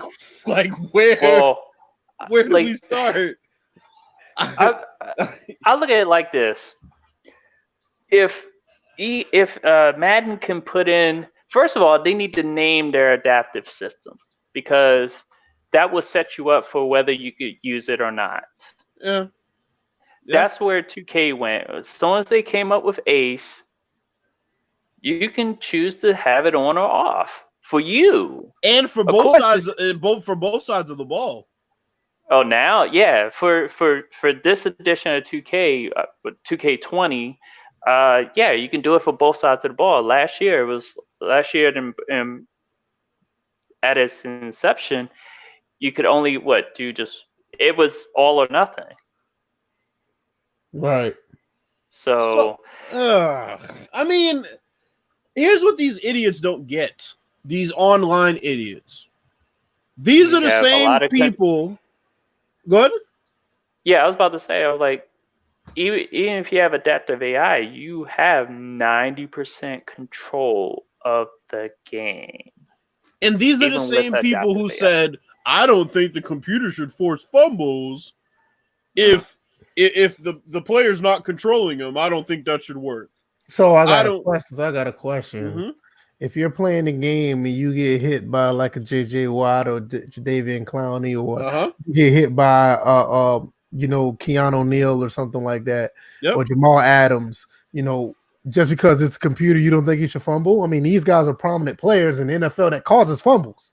But the fact that it's a CPU now, they shouldn't. I mean, that makes no sense. Or how about when people complained, and I know that DJ's was actually warranted, but how about when the online people complained that they had to do a possession catch themselves, which is user fucking control in the first place? Bills, I'm gonna give you another logic. Because the CPU is throwing the football, that means the pass should not be completed. Exactly. Exactly. Well, look, I threw the ball, and then the guy that I threw it to, I should have to switch to him and make a possession catch on the sideline. Oh, isn't that the same logic? But y'all complained about that. Y'all said fix the possession catch because we shouldn't have to do it. So keep that same energy then. Bills, I'm playing safety against another person on the internet, right? Mm-hmm. But the linebacker makes the tackle. But because the linebacker is the CPU, that tackle should not be made. Or maybe they want it to be like when they couldn't fix the blitzes through the B gap, so instead they would just stop the pass rusher in the hole. Bills, why don't we go further? The whole offensive line should not be able to block because it's ran by the CPU. You can't. You don't control them. You don't control them, right? Right. You don't control them. I mean, how far this rabbit hole can go? Because we can take it there if you want to. It's completely and utterly crazy.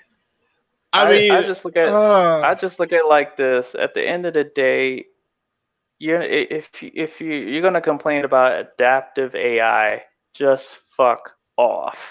And here, you know what the worst That's all part's I gonna can be. say. Here's what the worst part's gonna be. When it's turned off online, they're gonna shut the fuck up about it. They're gonna completely shut the fuck up about it. That's the main thing. It's just like, look, if it's optional, I'm like, right now, I think it's going to be in certain aspects of the game. I don't think it's going to be in the overall aspect of the game. I think that may come later. And also, that could be why the PC requirements for recommended are a little higher than they were last year. But everything they've been speaking about has pretty much been computer play calling and adjustments. It seems like it's only going to be against the computer. So why are these people bitching about this? Like, what the fuck? Fear does a lot of things to people. Like I said, when you got a lot, I mean, you got to deal with people that does MUT. You got to deal with a lot of people that does tournaments. And unfortunately, you know, they're the ones that know that they get their voices heard because EA wants that money. Now, if that wasn't a moneymaker, they'll be in a situation like us where we're just talking and nobody's listening. But the tournaments make money because that's on ESPN, and MUT just, you know, people just give people their wallets, their identification and social security number. They give them all that shit. So EA loves to listen to those people. That's why they the quickest one to bitch about stuff, because they know they're going to be heard. See, we know we're not going to be heard, so we just speak on the problems and keep it moving. We're not crying and atting devs all the time about things that need to be done because we know the game. These entitled motherfuckers know that they're going to be heard. That's why they do what they do. Listen to this tweet. A run against run commit is an automatic touchdown, yet I'm supposed to believe EA can effectively program adaptive AI.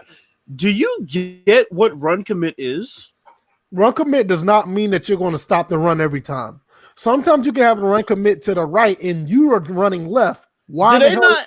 Like, that's what I'm saying. It's like, what? That's like saying, well, if every time I pass out of a double team with LeBron in 2K, it's an open three for another guy on his team, why should I think they can implement ace? Trust me, you'd be surprised that people on 2K think that that's the case, and they think because of the fact that guy is open, he should make the shot every single time. This idiot. Okay, so this dude said your brain is the adaptive AI. If you don't like your opponent is running stretch, there's plenty of good run defenses out there. You can also glitch out the halfback and dime. Stop right there. You can do what? You can glitch out the halfback. Stop again. Say that one more time. You can glitch. I don't need to hear nothing else with that whole statement is done at that point. Then the last sentence is, there's plenty you can do in Madden that doesn't require hand-holding. I'm sorry. But why is it every time that we want players to play up to their rate? Right. To play up to their ratings, why is that considered hand-holding? Oh, I know why. You don't have to control different players on the field, or you don't have to let the computer control every other player on the field except the one you're controlling, because you want to use a middle linebacker to cover two across the middle of the field and be able to go straight from the drag route to a fucking post route in the middle of the field. That's why you don't care, because you think that's football. What the fuck? You're right. You're exactly right. It's like these people are what ruined the game. They are the people. If they want to put it back on us, well, the people who claim that they get nothing are the ones that ruin the game. Okay, let's look back and see. So last year we got, what did we get? We got fucking improved deep safeties finally. And then they said, well, they're jumping the routes too quickly. Okay, cool. We got quarterback pass animations. They said, oh, it's taking too long for those to develop. What the fuck, bro? Like, it seems like y'all are the ones that don't want football in a football game. To be honest with you, I don't think they do. I mean, you got to understand, look at this tournament winner. He won without completing a pass. And I mean, not even running a pass play and a punter as the quarterback and an offensive lineman as a wide receiver. They don't give a damn about football principles. Bro. Just point blank. I mean, let's just put it out there. And the problem is the fact that they listen to these guys is the big problem. That's the big problem. And this is the reason why I said next gen, this gen, whatever gen, they're going to cater to those guys because they're the ones with the open wallets and they have a mechanic for them to take their money. There's no mechanic to take money out of a franchise mode or just an honest one-on-one play now or just a play now against somebody that's, local. There's no money in that. It's all about the playing against somebody, souping up your teams, doing some bullshit that has nothing to do with football. Imagine a coach putting a punter at running back and an offensive lineman at wide receiver in football, in any level of football. Just imagine. Whoa. Yo, Smitty exposed somebody just now. So there was a dude that, so basically this is what the sentence says about adaptive AI. It says, diversify your play calling to outsmart adaptive AI adjustments that counter your tendencies in new ways. This dude said, the sim/casual crowd were completely different, you fucking idiot. But anyway, the sim/casual crowd wanted that so badly. Me personally, I think it's embarrassing as a player relying on the AI to adapt for you instead of doing it yourself. If it goes poorly or isn't fleshed out, comp players told you so. Smitty said, yet all tournament players like to rely on the AI to make plays for them. I've seen it on a grand stage yearly. This dude said, actually, people just want their players to execute their assigned zones and coverages as they're drawn up. Smitty said, which means they're relying on the AI to execute plays on their behalf. So this is what we're getting to. It's like, oh my God. That's ridiculous. That's absolutely ridiculous. This is all I can hope. Please keep this just like you kept the pass rush last year. Please keep this just like you kept the passing animations last year. Well, let's think about that for a second. Don't fucking touch them. Let's think about that. Mm-hmm. You think they'll actually have time to patch and update both games? They'll just one of these games. One of these games is getting neglected at some point. Oh, it's gonna be the last gen game. So with that being said, if everything is right like we want it in that game, is that the game that we should lean towards? Because me personally, I kind of don't want to do that. Wait a minute. Are they going to play their tournaments on the next gen system? That's another question. That's where you really know. That's where you really know. That's why playing on PC seems like it's the way to go because they don't patch it to hell. It doesn't seem like they patch it to hell on PC a whole lot, and when they play the tournaments, they're playing on a console, so they're patching everything specifically for these tournament players to play on the consoles. Meanwhile, on PC, you're just left with the game and whatever patch, and then also the performance of the platform. But then on top, it's just See, these people are dumb because they're saying if you call the wrong play, somehow your players magically adjust to compensate for your bad play calling. That's not what adaptive AI is, bro. That's my God. It's called pattern fucking recognition. But that's what. But that's what I'm saying is they're so ignorant that they can't even tell. They don't even how know. ignorant. They don't know how stupid they sound. Let me give an example. You're talking about pattern reading, right? Okay. Let's say I'm playing you and you want to sit, and obviously you wouldn't because you know football. Let's say you just want to sit in 2-man under all day, right? Mm-hmm. And I say, okay, fine, I'm going to test this 2-man under. I'm going to go and I'm going to run 4 verts. I'm going to make both of your safeties have to make a decision. So the first time I run it, I go and I throw it to the slot vertical route because I'm like, okay, the safety's made his choice. He stayed outside. You're telling me that it's wrong for the next time that happens for the safety to automatically think you're throwing it to the slot and jump that? That is adaptive AI. Then other things could be going on that play. Like the linebackers could possibly be more aware of it. They may jump. I got a question. Yeah. Whatever happened to awareness and play recognition? Isn't that one of the? They don't care about that. That's what I said earlier. It's just it's pattern recognition, and this was a weapon in Madden 08. Yes. Yeah, it was. Yes. So basically, like us, they're bringing stuff back that was only weaponized through one or two people on offense and defense in Madden 08, and they're just spreading the wealth around. Maybe with certain X factors, which, tell you the truth, you had that a little bit. If you had a quarterback that had a certain X factor, all of a sudden he could see where the blitz was coming from. He could possibly make an adjustment because he knew. 2K football now, I'll take it even one step further. He asked, isn't match coverage adaptive AI? Yep. I'll take it even one step further. Any coverage that is not spot drop coverage, and that's zone coverage. Any coverage that is not spot drop zone coverage is adaptive AI. I'll take this even further. Wide receivers running option routes? Adaptive AI. There you go. So all y'all. I'm sorry. Offensive line. Adaptive AI. So stop. You've been playing with adaptive AI this whole entire time. That's what their definition. And all Madden and all the devs are doing is saying, look, your players are going to start to notice things, and they're going to use their awareness to say, okay, we're noticing things. And this also, like I said, they'll be against the CPU, so the opposing coach will notice things. He will change things. This is not. They act like the fucking CPU is just going to call the play for you, and then come out and run the play for you. No, that's not what's happening. That's not football. Football is not run like that. That's like if you that only happens when you run a practice. When you're in practice, that's how you run plays. Yeah.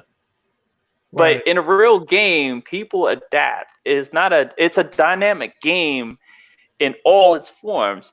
And to tell you the truth, you want a game that all of a sudden has living, breathing players that are your teammates. You got to remember, you're controlling one player at a time. There are 10 other players that are doing whatever they need to do. Hey, but casual and comp mode dudes love mana line when they're out of fucking formation, though, right? When they can just go in and let's line them up like we're running man because I came out and called the wrong play and we're not lined up. They love that shit, right? They love offense. They love offensive, or I should say, automatic defensive flip, right? They love that shit. But they don't want you to have players who are smart enough. It's just amazing to me. So I can see an X factor. Oh, go ahead. No, I was about to say. All I asked. Oh, and you know what? I was going to get to that in a second. So I think I'll let you make that point because you're going to get to what I think you're going to say. Okay.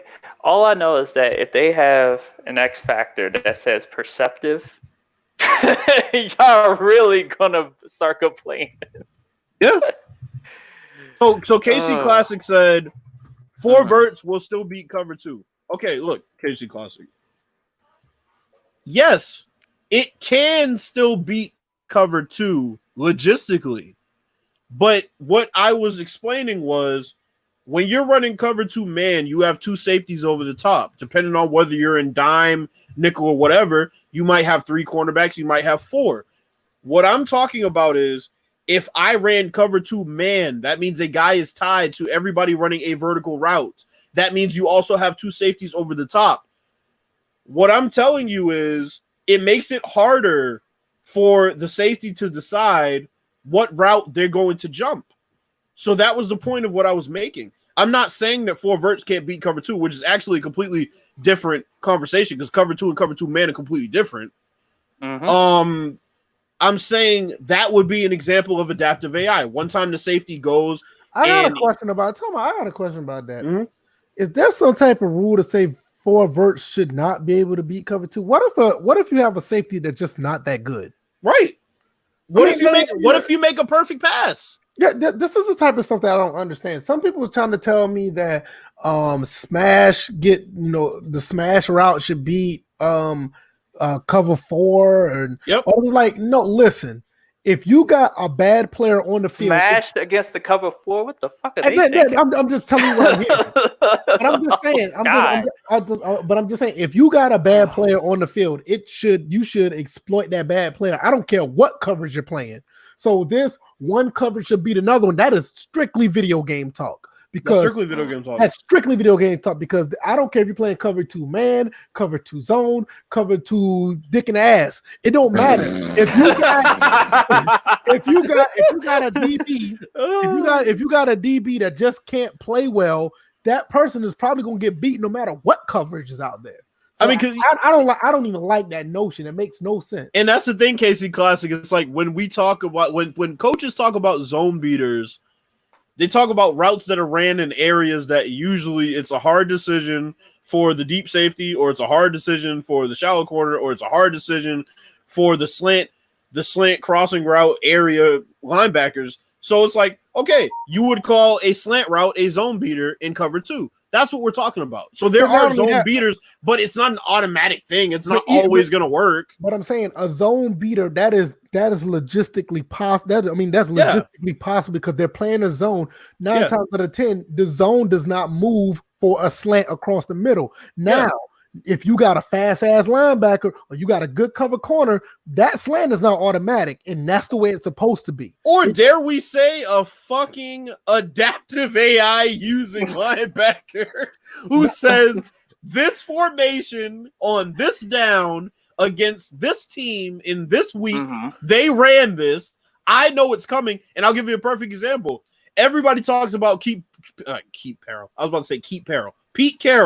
Everybody talks about Pete Carroll throwing the ball on the goal line against the Patriots. That was a prime example of adaptive AI. Malcolm Butler got beat on that route that week in practice. Belichick said, I know he's going to know what to do in this situation. I'm going to put him in. Malcolm Butler said, look, bro, you go and take out this route because it's going to be a crossing route. I'm going to go and I'm going to go over and I'm going to jump it. Why would anybody have an issue with that? It wasn't a bad play call. It just was the player knew what to do in that situation. That's adaptive AI. Like, it blows my mind. I got another question. So what is weekly preparation? Something that we wanted in the game. What is, watching film? What is all, like, even if you had weekly preparation on NFL 2K5, I knew you was going to tie into that.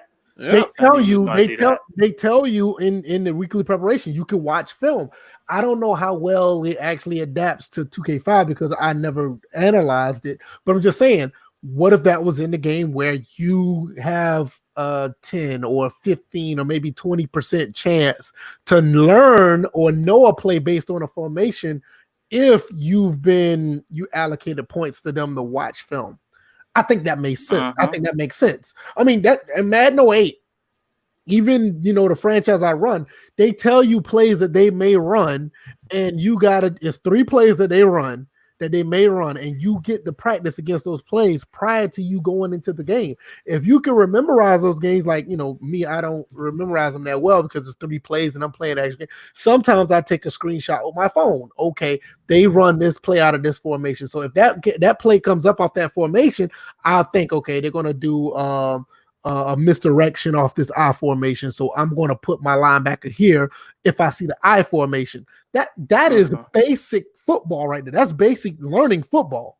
You know what I mean? It's just I don't understand where this formation should beat this formation. No, it's like if your linebacker don't know what the fuck going on, you can put him in 4-3 all day. You can do 4-3 blitz all day. If that running back runs up the middle and gets 7 yards every time, that's not the formation's fault. You need to take him out the game and put him on the bench. I have another question. That's just I have another question. What's help defense AI in 2K?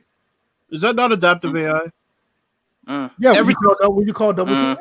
Every time somebody drives to the basket and you have to decide whether to stay to your man or go in and block the shot, that's not adaptive AI. And he says, well, it's a video game. That's a fucking video game, you idiot. I think a lot of people don't understand, and not the knock on KC Classic because he probably I'm not talking about KC Classic. I'm talking about the people that who put this shit out. No, I was just saying what I said earlier, but it's just I'll be right back. Okay. I mean, my thing is just that people got to understand that some of this stuff are in certain games, but the problem is they took it out at one point. It's just what I mean, look, NCAA 12 NCAA 12, when they had the great DBs in that game before they patched it, they had this type of mechanism when you can't run the same play twice. The DBs will catch on. This was way back in NCAA 12, a 2011 game. And now we're just now talking about it in a Madden game. Ravens Nation, it was definitely in 2K5 because if you beat a team deep with Moss, the cornerback defending him will automatically back off, even if it wasn't really designed for that. If the play call really didn't call for that, if it called for medium distance coverage, they would play off because they know that he's fast. Right. That's adaptive AI. That would happen in 2K5. And that's what we talked about with Beast Mode a couple weeks ago. This is going to affect the coverage shells because now you'll see different coverage shells based on what they know this guy can do. And that's why it's very important that they have this in the game. That makes the game more dynamic. I don't see any negative to this. Like NHL has it, PES has it, FIFA has it. All these games have it, but he's talking about, oh, well, it's a video game, so it's not going to work. Okay. But I just named 4 and 5 video games to have it.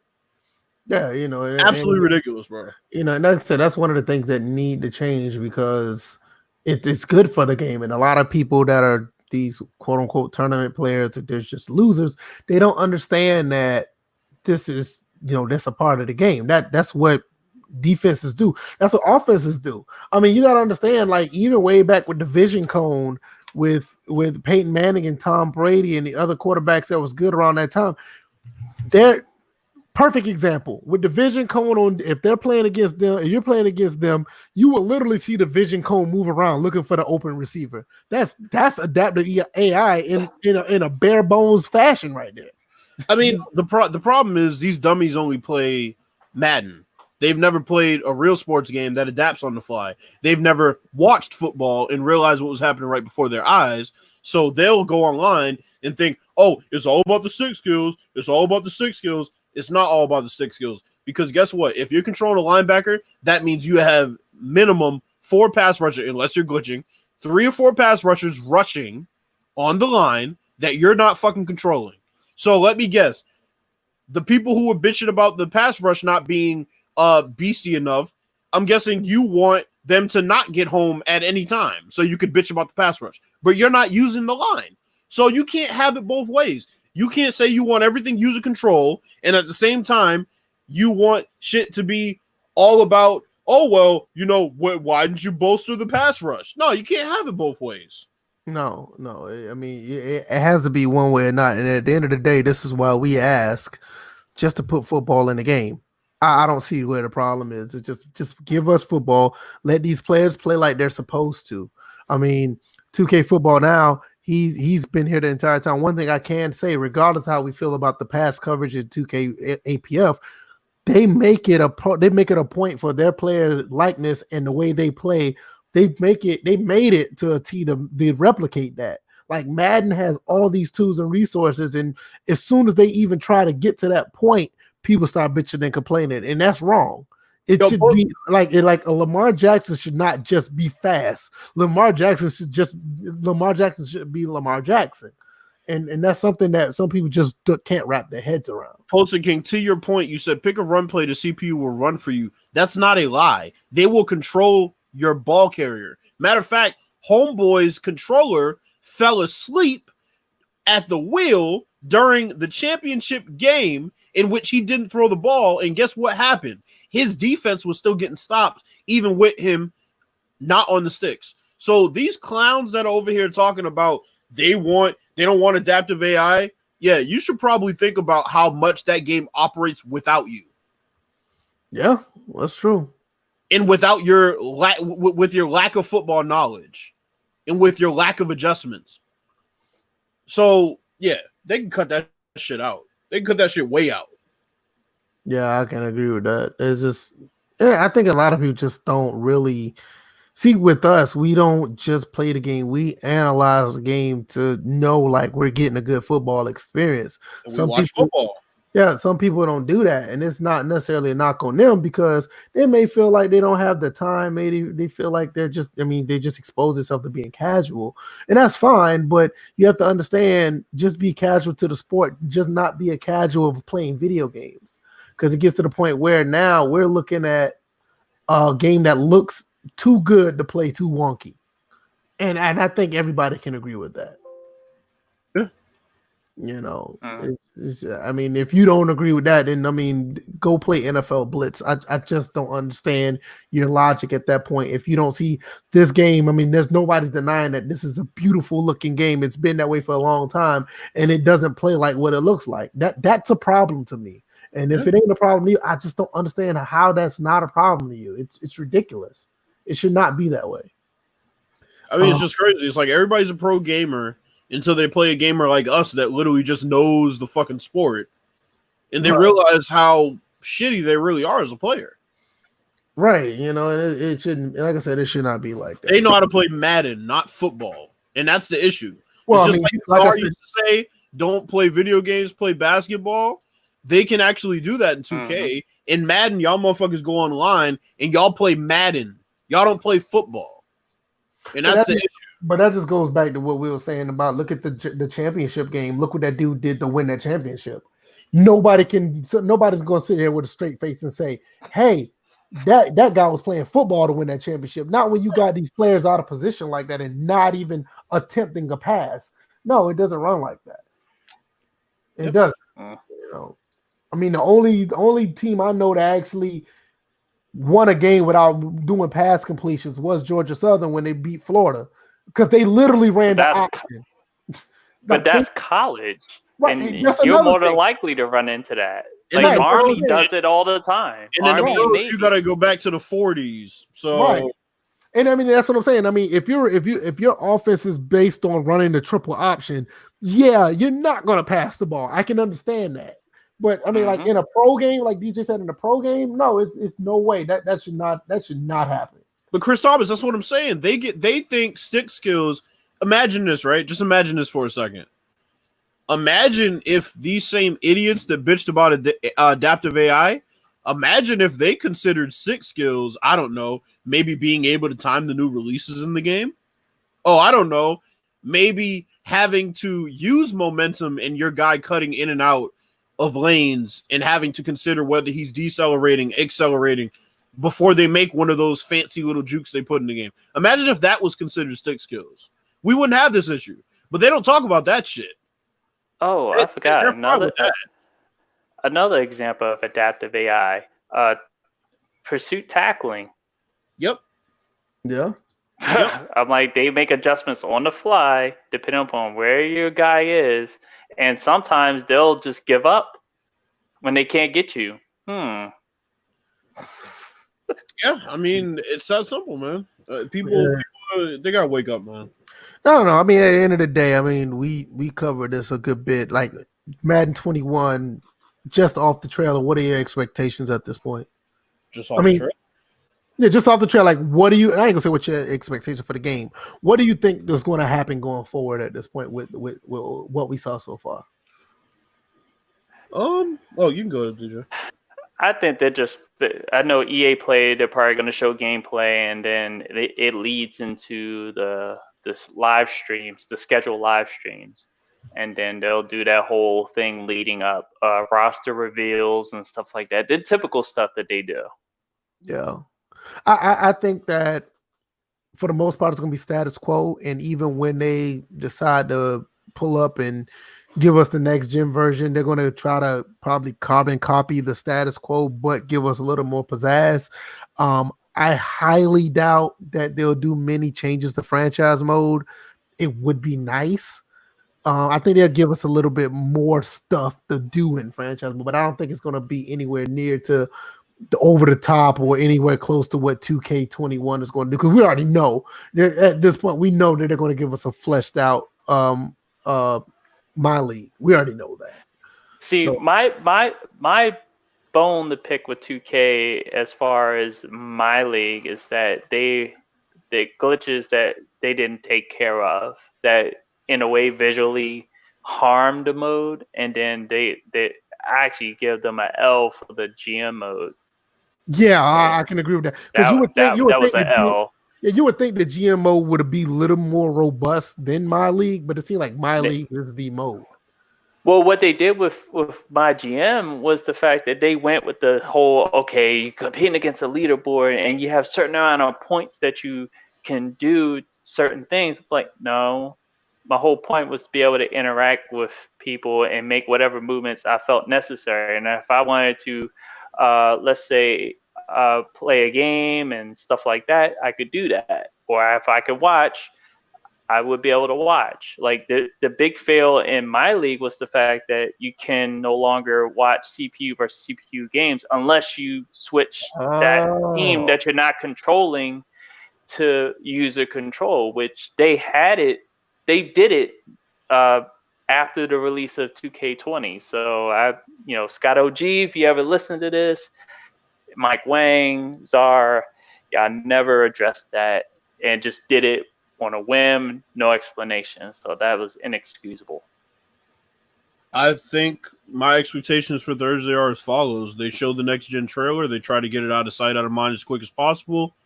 They let this current gen release go off without a hitch. And after that, they start hammering out more content about the next gen product as we get closer to the next gen consoles. But I think they want to get that trailer out there as soon as possible, so it's out of sight, out of mind for people.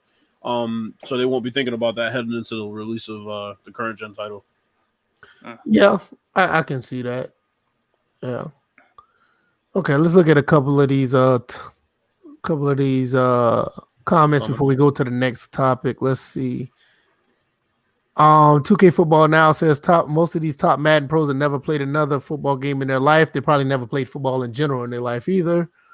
Let's see. He also says there's so many visual aids in Madden and Ballhawk feature system. There are a ton of things in Madden the CPU does for you. Goes back to adaptive AI. Spectacular Pool said, I remember in 2K5, if I make a big run on the outside, defenders will actually shift to that side if I run the same formation. Yeah, exactly. That's one thing that's just like what Bills was saying about Randy Moss in 2K5. Their DBs actually back up on that side of the field. But let's see. Poster King says, so this year EA Play excuse will be gone. Tired of hearing the same. It was a different game. Hopefully next gen will be somewhat of a different game. I don't think the mechanics will be different. I think the gameplay will probably be the same too. You got to think about what Madden did with 06. Madden was the first game that they actually did the next gen jump, and it was a different game, albeit it was like somewhat of the same animations, but they scrapped the actual engine that they should have kept. But when you went to 25, PS3 25 and PS4 25 was basically the same game. One's 720p, one was 1080. I think the player models was a little bit beefed up as well. So I'm not sure if you'll get a completely different game, but hopefully it will play a little different. Ravens Nation says something about if we want to go back in history, the Bills beat the Jets in 73 by running the same play over and over. Well, I mean, the Jets coach needs to get fired. Well, he's probably dead now. But wow. Let's see. King David is leaning like what DJ said. I'm looking forward to the PC release just because I imagine it to be the next gen release. Yeah, based on what we see with the recommended specs, we think it's going to be the next gen release as well. You're not going to put the current gen release out there using 16 gigs of RAM. So I agree with that. Let's see. Oh yeah, you just put that. Which, to tell you the truth, isn't that what the next gen consoles RAM wise is going to be running? 8 gigs? Yeah. No. The next gen is going to be 16 gigs. PS5 and Xbox Series has 16 gigs of RAM. That's how I know that it's probably going to be the next gen version. I'm thinking that's pretty much it for the. Oh yeah, Chris Thomas asked, "Are y'all going to play PGA 2K21?" Absolutely. No. Well, Bills is not. Bills has a bone to pick with that. Fuck that game. I'm playing it, and it's gonna be on PC. So yeah, I'm slowly just leaving a console, as you guys already know. I mean, Bill's already said it in the comments of the last episode, so you became a PC snob. So he admitted it. Oh, he did. Well, I didn't know that. Yeah, goddamn right. Fuck that game. I'm snobbing it up. Wait, I'm playing it. I did download, since I got my PS4 back, I did re-download Roy McIlroy just to have a diverse set of golf games to play right now. I do still play Pro Stroke Golf on the original Xbox, and I still play Links 2004, which Links 2004 is still an amazing golf game. I may do a video on that game because nobody really. I think the last person who talked about the game was Hollywood Sports. Man, did you see how many videos Hollywood Sports put out about this trailer? Put out like about 3 of them. Like, how many do you know who put out? I don't follow his channel, so I don't know. I would think if you put out a trailer, not put out a trailer, that you put a trailer on your channel and you're perpetually doing this, I would think you would expect some compensation from the company. But by the way, I don't know. People just like doing free work around here. By the way, the answer is 9 videos. You're lying. I can't take a okay. All right, so I see 16 gigabytes DDR6. I see. For PS5. They're running 16 gigs. Yeah, so well, I got 16 gigs in mine. Yeah, I do too. So I'm ready. But I can always go up to 32. Well, let's roll on to this MLB. I mean, Bills, I know you want to talk about the MLB, and then Kyrie Irving saying what he said about these about the games in Orlando. I don't know the entire story about MLB. I know you touched on it more than I do, so you guys would know better than I do. So, what are your thoughts about the return of it? The games may not be returning for both leagues. Well, no, I mean the NBA is going to get it done. MLB is the one that's, their commissioner has some explaining to do. Right. Yeah, they're probably one of the worst commissioners ever in the history of that league, and just all around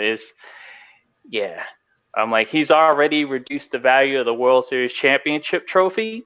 Yeah, it's just a piece of metal, So right, he's been protecting the Houston Astros, and not really punishing people, and it seemed like the league was ran better when there wasn't a commissioner for that 1 or 2 years in the league or whatever. But you know what? Before you get to that, I don't want to hear about this, Ravens Nation. Don't make me mad. He said 16 gigs of RAM. We will still have games of 30 frames per second. Let's not do that. Don't bring that up, please. Don't. Don't make me mad on this podcast. Keep going, Bill. Okay, so basically, a couple of days ago, this commissioner essentially said, "We are 100% gonna have baseball this season." He did say that. That's true. And he did. Fast forward to yesterday, he basically tried to guilt trip players for wanting their fucking money. And see, that's what I told y'all before. Did I not say? I said this is the reason why the MLB may not return, because they signed a contract. I don't think anything in any of these contracts have anything to do with the pandemic. So not a fucking penny. That's what I said. So it would be wrong for them to accept less money. I agree with that, bro. And like we talked about last podcast, let it die a slow and painful death. Fuck them. Like, seriously. Wow. Y'all brought out the Street Fighter. I know, right? Like, yeah. Put a nail in it, bro. Put a nail in the coffin. Y'all been hanging around for too long. Not changing, not evolving.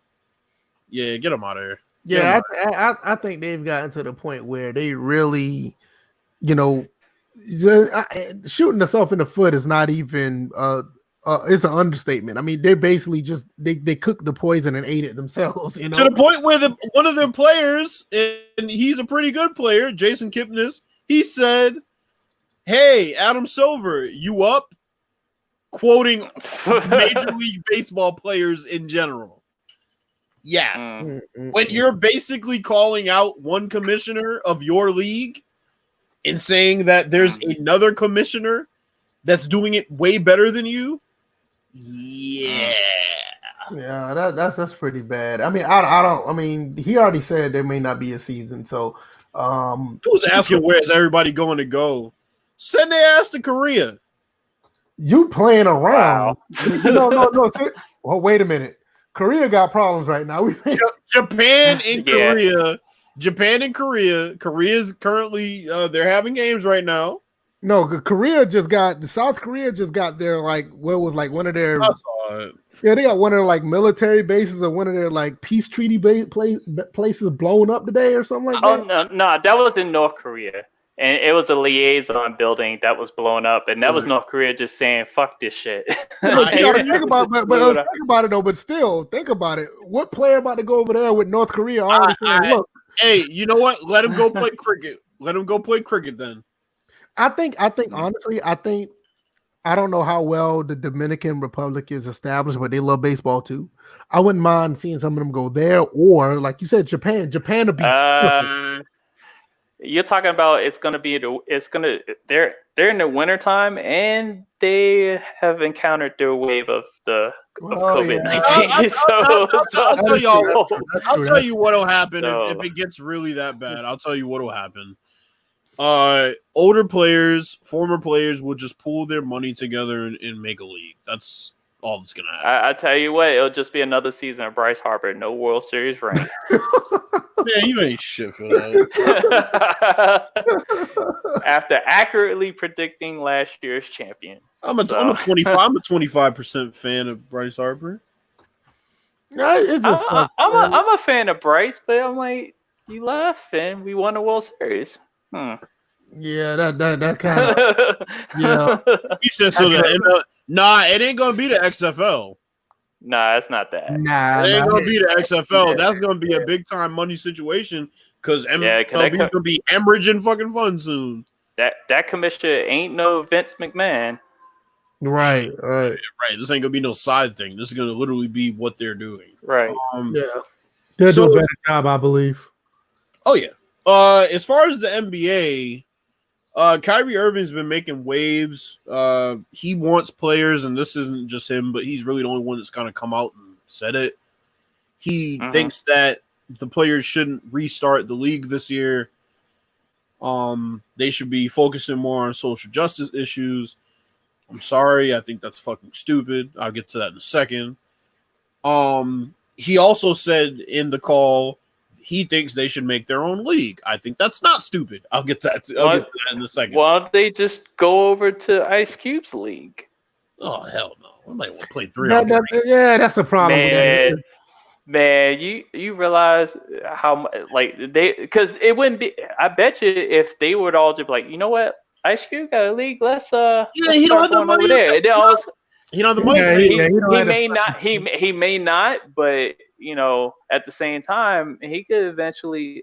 It'll steadily grow from there. But think about this: they're using NBA arenas, which means they have a joint partnership with the NBA to some extent, because they're using NBA arenas. On top of that, like I said, he can't pay them. The third thing is, once you start getting competitive and all those players go over there, that means that the older players can't play now because clearly, I mean, why would they? They can't play. None of them would make the team because these are all young guys coming over. That I think that would. I don't know. I don't know how that would work. I'm gonna tell you something about Kyrie though. I understand where he's coming from. When I look at it from a non-fan perspective, where he says we shouldn't play, because I think nobody can deny that there are bigger things to worry about right now outside of playing ball. And like trying to figure out the Earth isn't flat. Well, I'm not going to go there either. Sail off the edge of the Earth. Like gravity. Like when you look at the plight of what's going on, he says that them playing may be a distraction to what's really going on. I cannot disagree with that because that's what sports really are. It's a distraction from reality. That's why we love our sports. We need to get away sometimes to the point where we, have to just unwind a bit. He feel that the stakes are too high. There's too much going on. There's much more important things. It's very hard to disagree with that, but at the same time, it's a bad balance because I don't want to sound insensitive to the movement because it's very important, but we do love our sports. So I think it's another way. I'll just say it this way: it's another way for all races, nationalities, different type of people to come together in harmony by watching sports. So it's kind of like it has its good and its bad because with sports, even before even with the kneeling stuff and all that's going on with the protests, we still had a conglomerate of people of all different races come together for one common cause, even if that kind of divided the situation. Now, think about this though. Oh, go ahead. All right. Now, we know this shit ain't going to happen quickly. Everything that he wants to accomplish, which is very admirable. Right. So why would they stop playing? I think because if you're going to stop playing now, you might as well retire. If your sole focus is that, you might as well retire from basketball. Yeah, because you got to understand that this is a cause that's going to be. Bills, you said it's not going to be resolved no time soon. Look, Bills. Look at Maya Moore, second straight season, she's sitting out. But not only that, not DJ, but Bills. We're looking at a situation where this topic of Black Lives Matter and social injustice and racial inequality and the situation with bad cops. That could be a lingering effect for not only days, months, years, maybe a decade or two. This is something that can be a lingering effect for a very long time. So I do understand what you're saying.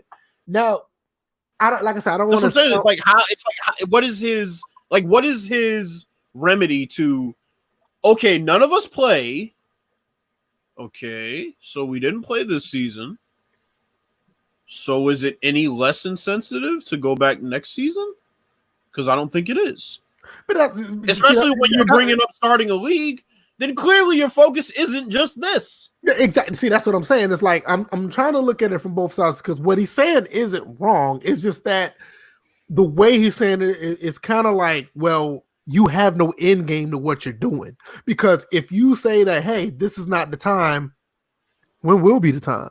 Because like I just said earlier, sports is one thing, and it's one thing I learned when I was in middle school, elementary, when I was playing sports back then. I remember my coach always told me, like, sports is one place where everybody from different backgrounds, different colors, creed, nationalities can get together and work together as one for a common goal and don't see what's on the outside. And that is one thing that not only just players, but fans do that as well.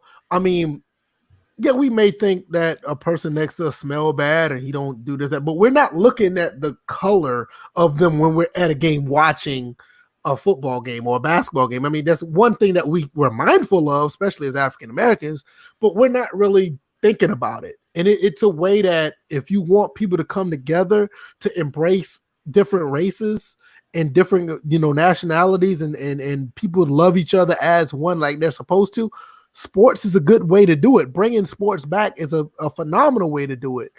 But like you said, like, when does it end? If it does, he does decide to sit out or he want to create their own league. Well, if you're trying to create your own league, well, when will that start? Well, and here's another thing. No, it's so many wrinkles to this. Here's another thing. Let's say they all stop playing basketball. People like LeBron lose their platform because they're basketball players. That's what they do. Okay, platform as a basketball player. I do understand that. I'm saying that's what people identify you with. So then they go from identifying LeBron as a basketball player to a philanthropist. There's no draw to that. Well, not only that, you got to understand that it only worked for one person so far, and every other player is not going to have that luck for that to happen. Colin Kaepernick is the only athlete that I know that literally is probably making more money not playing than he was as playing. Because, and I don't even want to say a sound insensitive, a sound sound mean to him, but the money that he's making at Nike, he's never was going to make that as a quarterback again. I mean, he was not that good. I mean, let's just be honest. Yeah, I believe that he deserved to play in the league again. I think he was blackballed, but he's not the $80 million guy that he's getting from Nike. Okay, now Ravens Nation, think about this. Now you're saying Muhammad Ali was a boxer.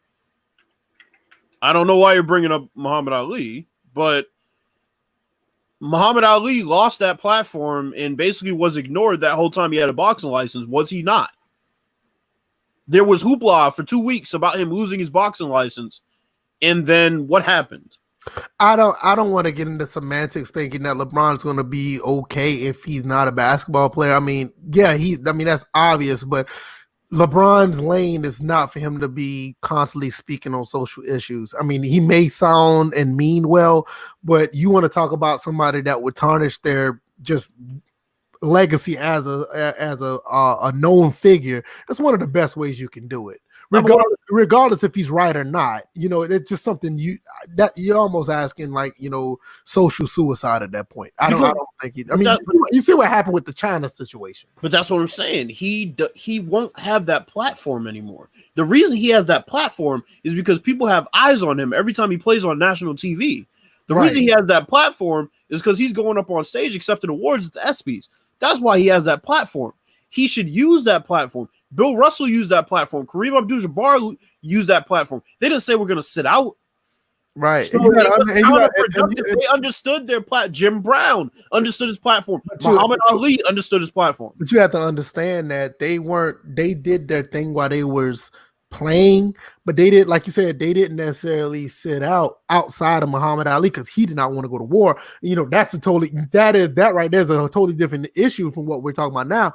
But you got to understand, they were more vocal after they were done. You understand what I'm saying? They didn't do it while they were playing. After they were done. Russell, Jim Brown, and Kareem did. They did. They definitely did. They were very vocal, but but I'm just saying they had more free time after the fact. That's what I'm saying. It's like I'm not taking nothing away from them while they were playing. I mean, it wasn't on the levels they were after the fact. Because after the fact, you see the things that they actually done since then. It's like LeBron can't do that right now. And with the plight of the way things are today, I think it will be I would think it would be to his detriment to do so. So look at Chris Jackson. Look at Craig Hodges. Yeah. Mm-hmm. Yeah. Did anybody pay attention to Chris Jackson after he was basically booted out of the league for literally pretty much what Colin Kaepernick was doing? Right. Then from there, his message went completely ignored. It was ignored. Now, if he had social media back then, maybe it would have been different. But once again, he wasn't the player, the cowboy, a Colin Kaepernick either. So that also didn't really. But like I said, once again, flip it around. With social media out now, let's just say somebody like a LeBron James or any other type of person would come out there on social media at this plight and leave basketball and actually be somewhat of a philanthropist or activist on social media now. That would be a disaster for LeBron. I don't think that would not be a good thing.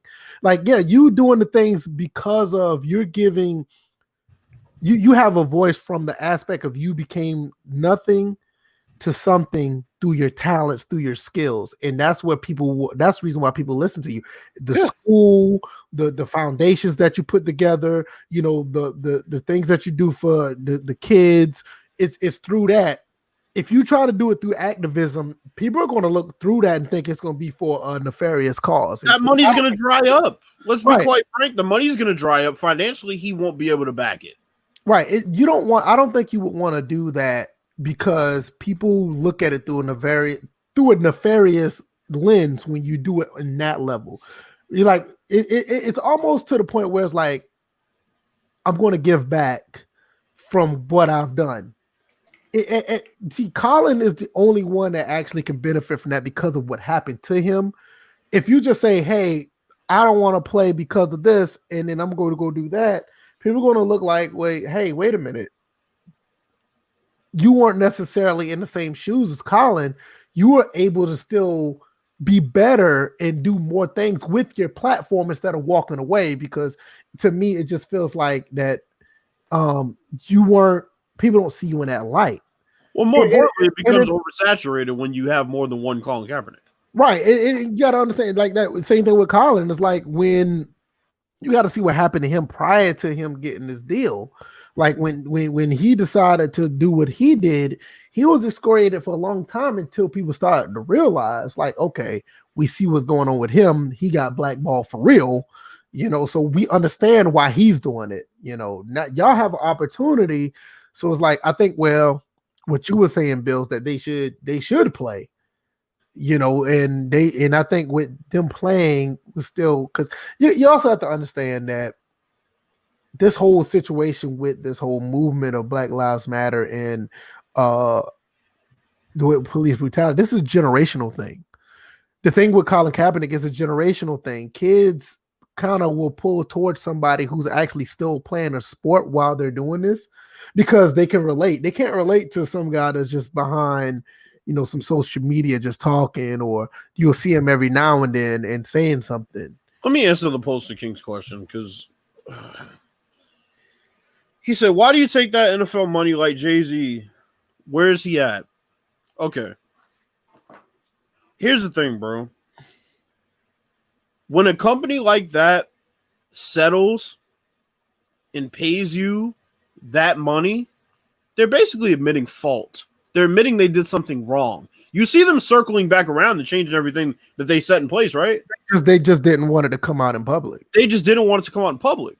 That's why he took the money, because that is an admission of guilt that he can hold on them for later. It wasn't really about the money. But you also have to understand that if they would have continued to pursue this whole thing with collusion and keeping them out of the league, it's so many things that they could cover up, and Colin could have left with nothing. That's what I'm saying. He's talking about it's a cop-out. It's not a cop-out, bro. You got to understand. You're talking about $1 billion corporation. He's not $1 billion corporation. He's Colin Kaepernick. Yeah, a lot of people don't understand once they look at the back end of that deal. It's like, yeah, I get it. I see what people could say. Oh, he sold out because he had him by the nuts. Maybe not so, because let's say if they did go to the table and say, look, you can go with this all you want. You see what we did with those Patriots tapes? You see what we did with the Bounty Gate stuff?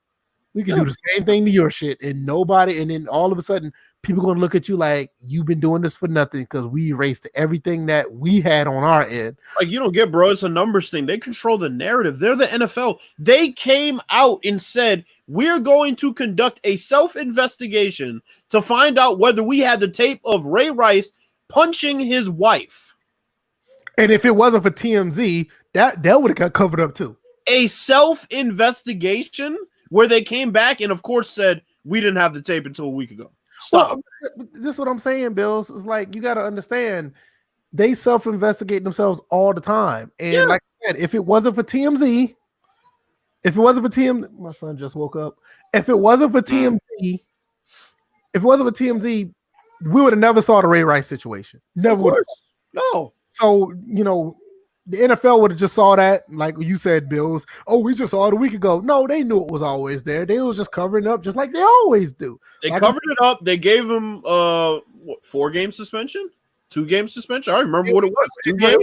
It was 2 games at first until they saw the tape, and then it was indefinitely. Then it became 8. Mm-hmm. Yeah. I think it came 8 or something like, or it was indefinitely or something like that. Yeah, but, that's just how it is. It's just that the NFL, they get away with so much stuff. Like I talk about the Patriots situation or the Bounty Gate stuff. They got rid of all that stuff just to not implicate themselves. So with that being said, with the Colin thing, which technically wasn't really a violation of any NFL rules, what do you think they're going to do with that stuff that wasn't a part of the rules against something that they got rid of that was a part of the rules? Yeah.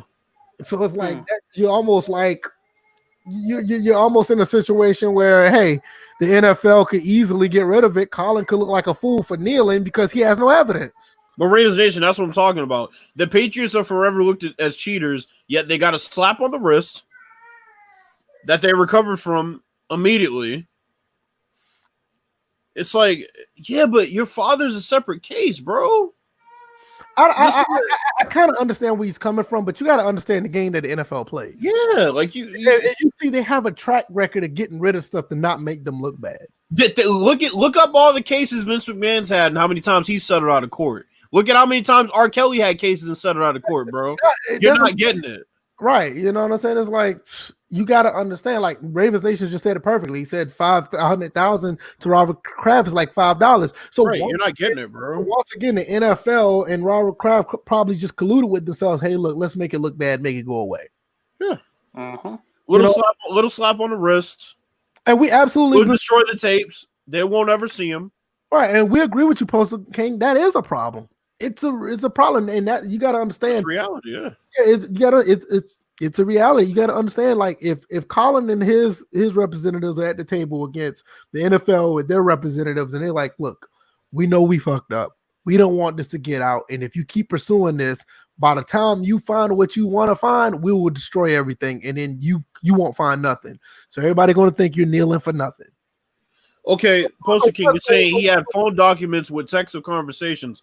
Cool. Let's say that the NFL's lawyer goes and says that's evidence that really has no place here, and they find a reason why that evidence really has no relevance to the case. Then what? Then that's wasted.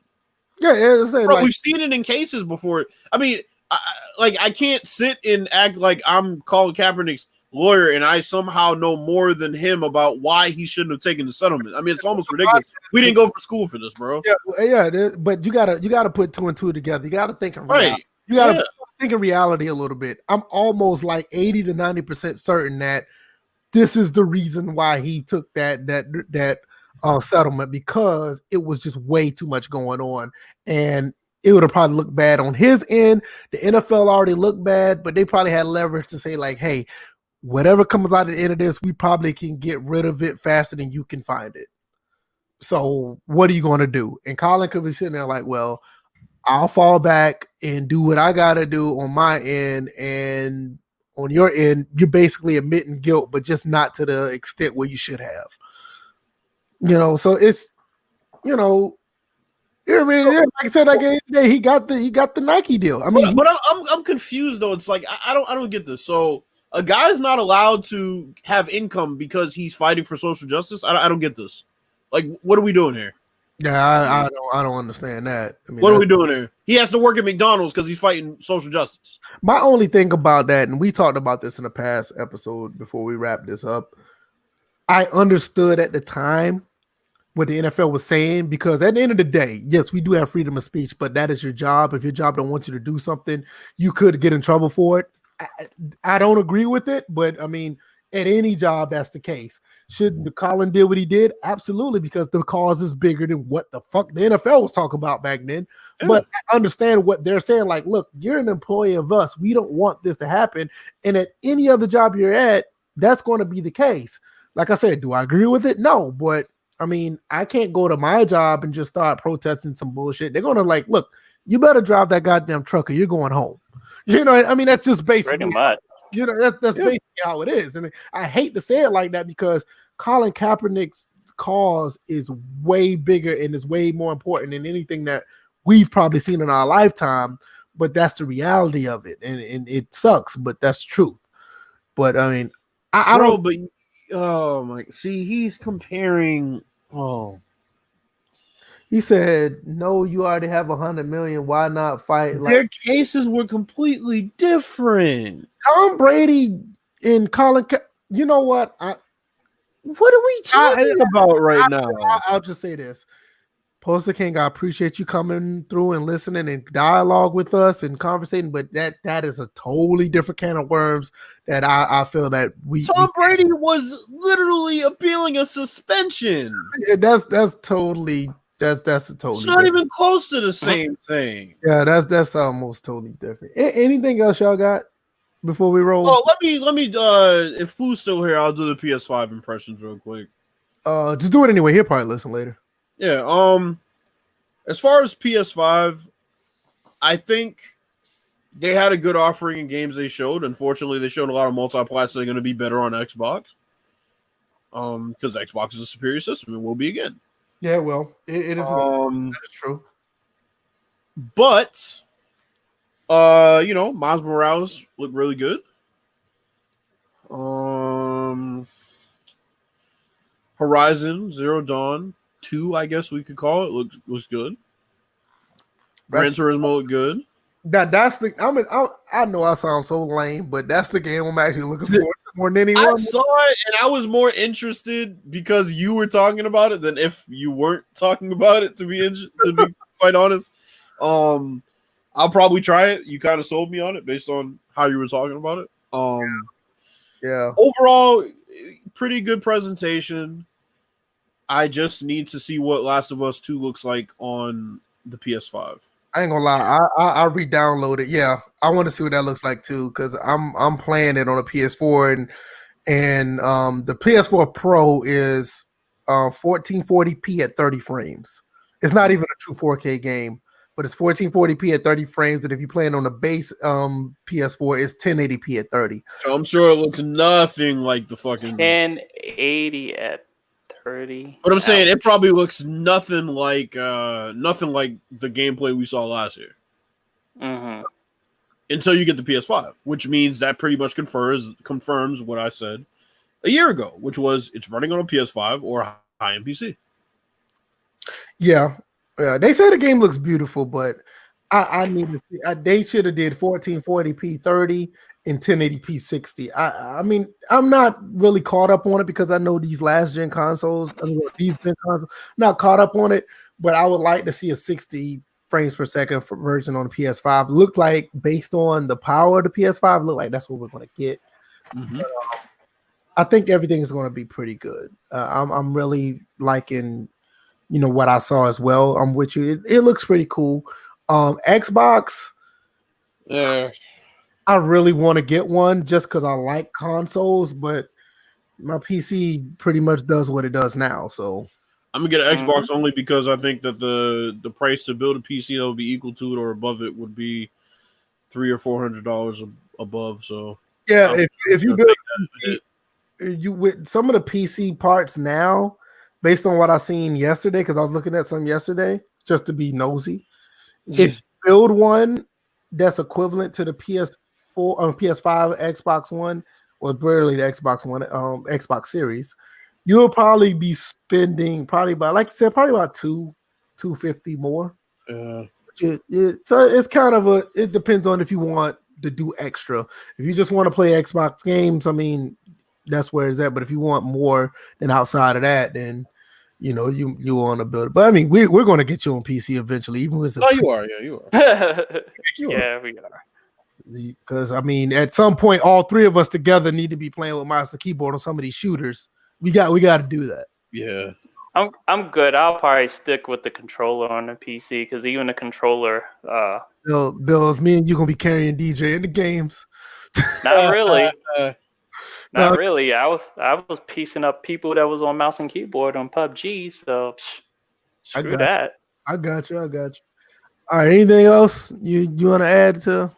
I think this is a great show. This turned out to be a really good one. We had almost 20-25 people in that's watching. That was great. Thanks to everybody who came.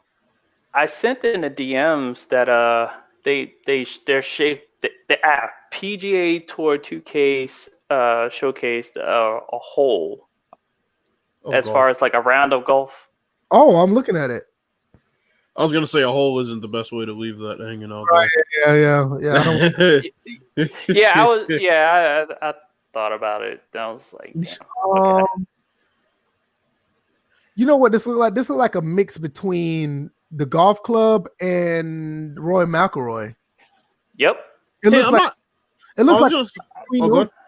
looks like a mix between those two, from what I see. And there's nothing wrong with that at all. No, it's not at all. You almost sent us to the DM. It looks like Shotmaster is kind of adding on to some information that we got from this initial, article about the stuff that they're bringing to Madden. This is actually pretty interesting. Some of the stuff that he's adding to it. Let's see real quick. Pre-order. Deluxe MVP. That's one thing. Hey, those covers for the game look really good. I love the covers. Yeah, I don't know why people complain about that shit. I like all three of them, to be honest with you. All three of them look really good. Go to the gameplay portion because the AI one is pretty interesting. I'm looking at it. I don't see nothing different than what we talked about. No, so okay, he says, for example. Oh, here we go. I see it. AI computer control teams and QBs will start making in-game adjustments to your tendencies. They will start to notice trends when facing repeated play calls and start using audibles. That's what we talked about earlier. Yep. Adjustments and concept counters. Remember that. So that's AI what we were talking QBs. about. Real quick, just because that's what we were talking about as far as like concept counters. So it's not even so much play calling because that's even more intricate. That's like literally talking about, okay, are they in shotgun? What are we going to run? Or, this is intricate shit that he's talking about here. The second comment right here is exactly what is in the vision cone of 06. But go ahead, keep talking, DJ. Talk about the QBs. The AI control, yep. Yeah, so it's like AI control QBs will play to their archetypes, while mobile QBs will make plays on the run and pocket passes will intelligently read the field. Diversify your play calling against top QBs in the game to keep them guessing. That sounds great, but I'm going to tell you, ever since Michael Vick became a really good player in Madden, this has been the standard for PS2 and original Xbox Maddens. And I'm not joking when I say that.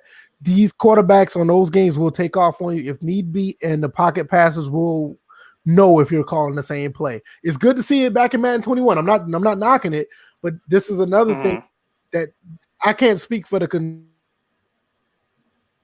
the second one. Whoa, hold on a second.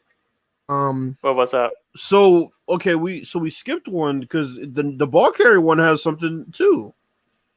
So along with the spin and the jukes that they talked about, also they added stop on a dime, slide hurdle. Yeah, but stutter step. Stutter step is one we haven't seen. Stutter step has been. Yes, we have. That was in the Yeah, that's in there. That's been in there. That was in there on next gen. When it was in a precision modifier 25. I don't remember that shit.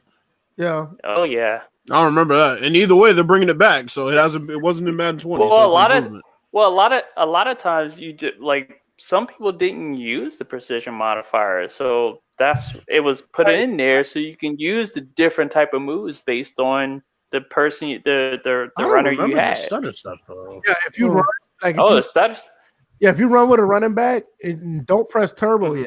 But if you okay, yeah. Okay, I get what you're saying. Running, I remember that. If you hold down the left trigger, they'll stutter step before they take off, and you can do the one cut and I'm gone thing. Yeah, that was pretty dope. So I like to see that play out because that was nice. I mean, you're getting back to a lot of Madden 25 shit here. Right. The last sentence of the tackling enhancements is interesting. Tackling in the open field is enhanced by breakdown tackle mechanic that allows defenders to seamlessly get into position for a low risk wrap tackle while intelligently anticipating contact, but make sure to time the breakdown correctly or risk a fake out. So here's what this means. DJ, I'm not here, but Bills, that is a long. I ain't trying to be funny, but this is a long way of saying we still have the tackle cone, but you can't see the cone. It's not even that. It's the fact that you could do that before. You used to. Was strafing that was but if you press it at the right time, he literally would line up and then you can hit the tackle. No, but they describe it something different in that second part though. Because here's the thing. Yeah, you could do it before, but now what they're saying is there's more of a risk because your acceleration out of planting your feet might be different now. That's why I'm anticipating that being something different.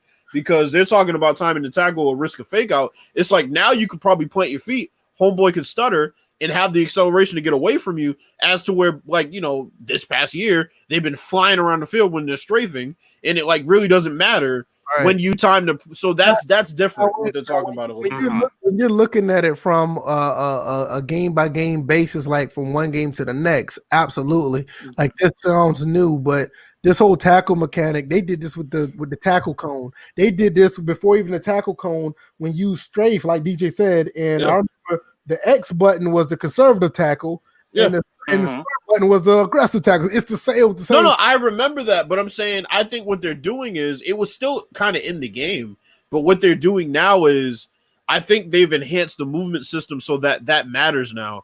Because I know a lot of times when I'm playing, I feel so safe when I strafe. Even if the dude goes and makes a move, I can strafe fast enough to catch up to him. Now it seems like it's one of them things like in 2K. I know DJ's done this before. Plant your feet. If you're guarding the wrong guy, he's by you. Yeah. So if you can see it on a football field, that would be good. Yeah. Because then it seems like there will be more weight to the players. That's what it kind of sounds like. Yeah. So that's a positive. Yep. I understand what you're saying on that. Yeah. So that's a positive. I think what he put here is some pretty good stuff. I mean, extra things that we didn't see, or maybe that we just overlooked. Or maybe he just had those. He just had those. They didn't put them in the article. Maybe I'm gonna wait and put my thoughts about this Superstar X Factor 2.0 because the X Factor stuff was way OP last year. So I'm not ready to talk about that yet. It is interesting that they're still trying to give abilities to players because I mean we haven't had them work correctly since Madden 08. So they claim they fine-tuned them. So we'll see. It says improvements to existing abilities bring balanced gameplay, while new abilities enhance passing, pass rush, and ball carrier moves. So I guess we'll see. Yeah, we'll see. Anything else y'all got? I mean, I don't have anything to be honest. Nah, that's about it. Yeah, it's plenty. Pretty good. Like I said, it was a pretty good episode, man. KC Classic came back. 21 seems like a refinement of what we've seen on this. Well, I agree. That's what I saw on this trailer. Like I said, I agree.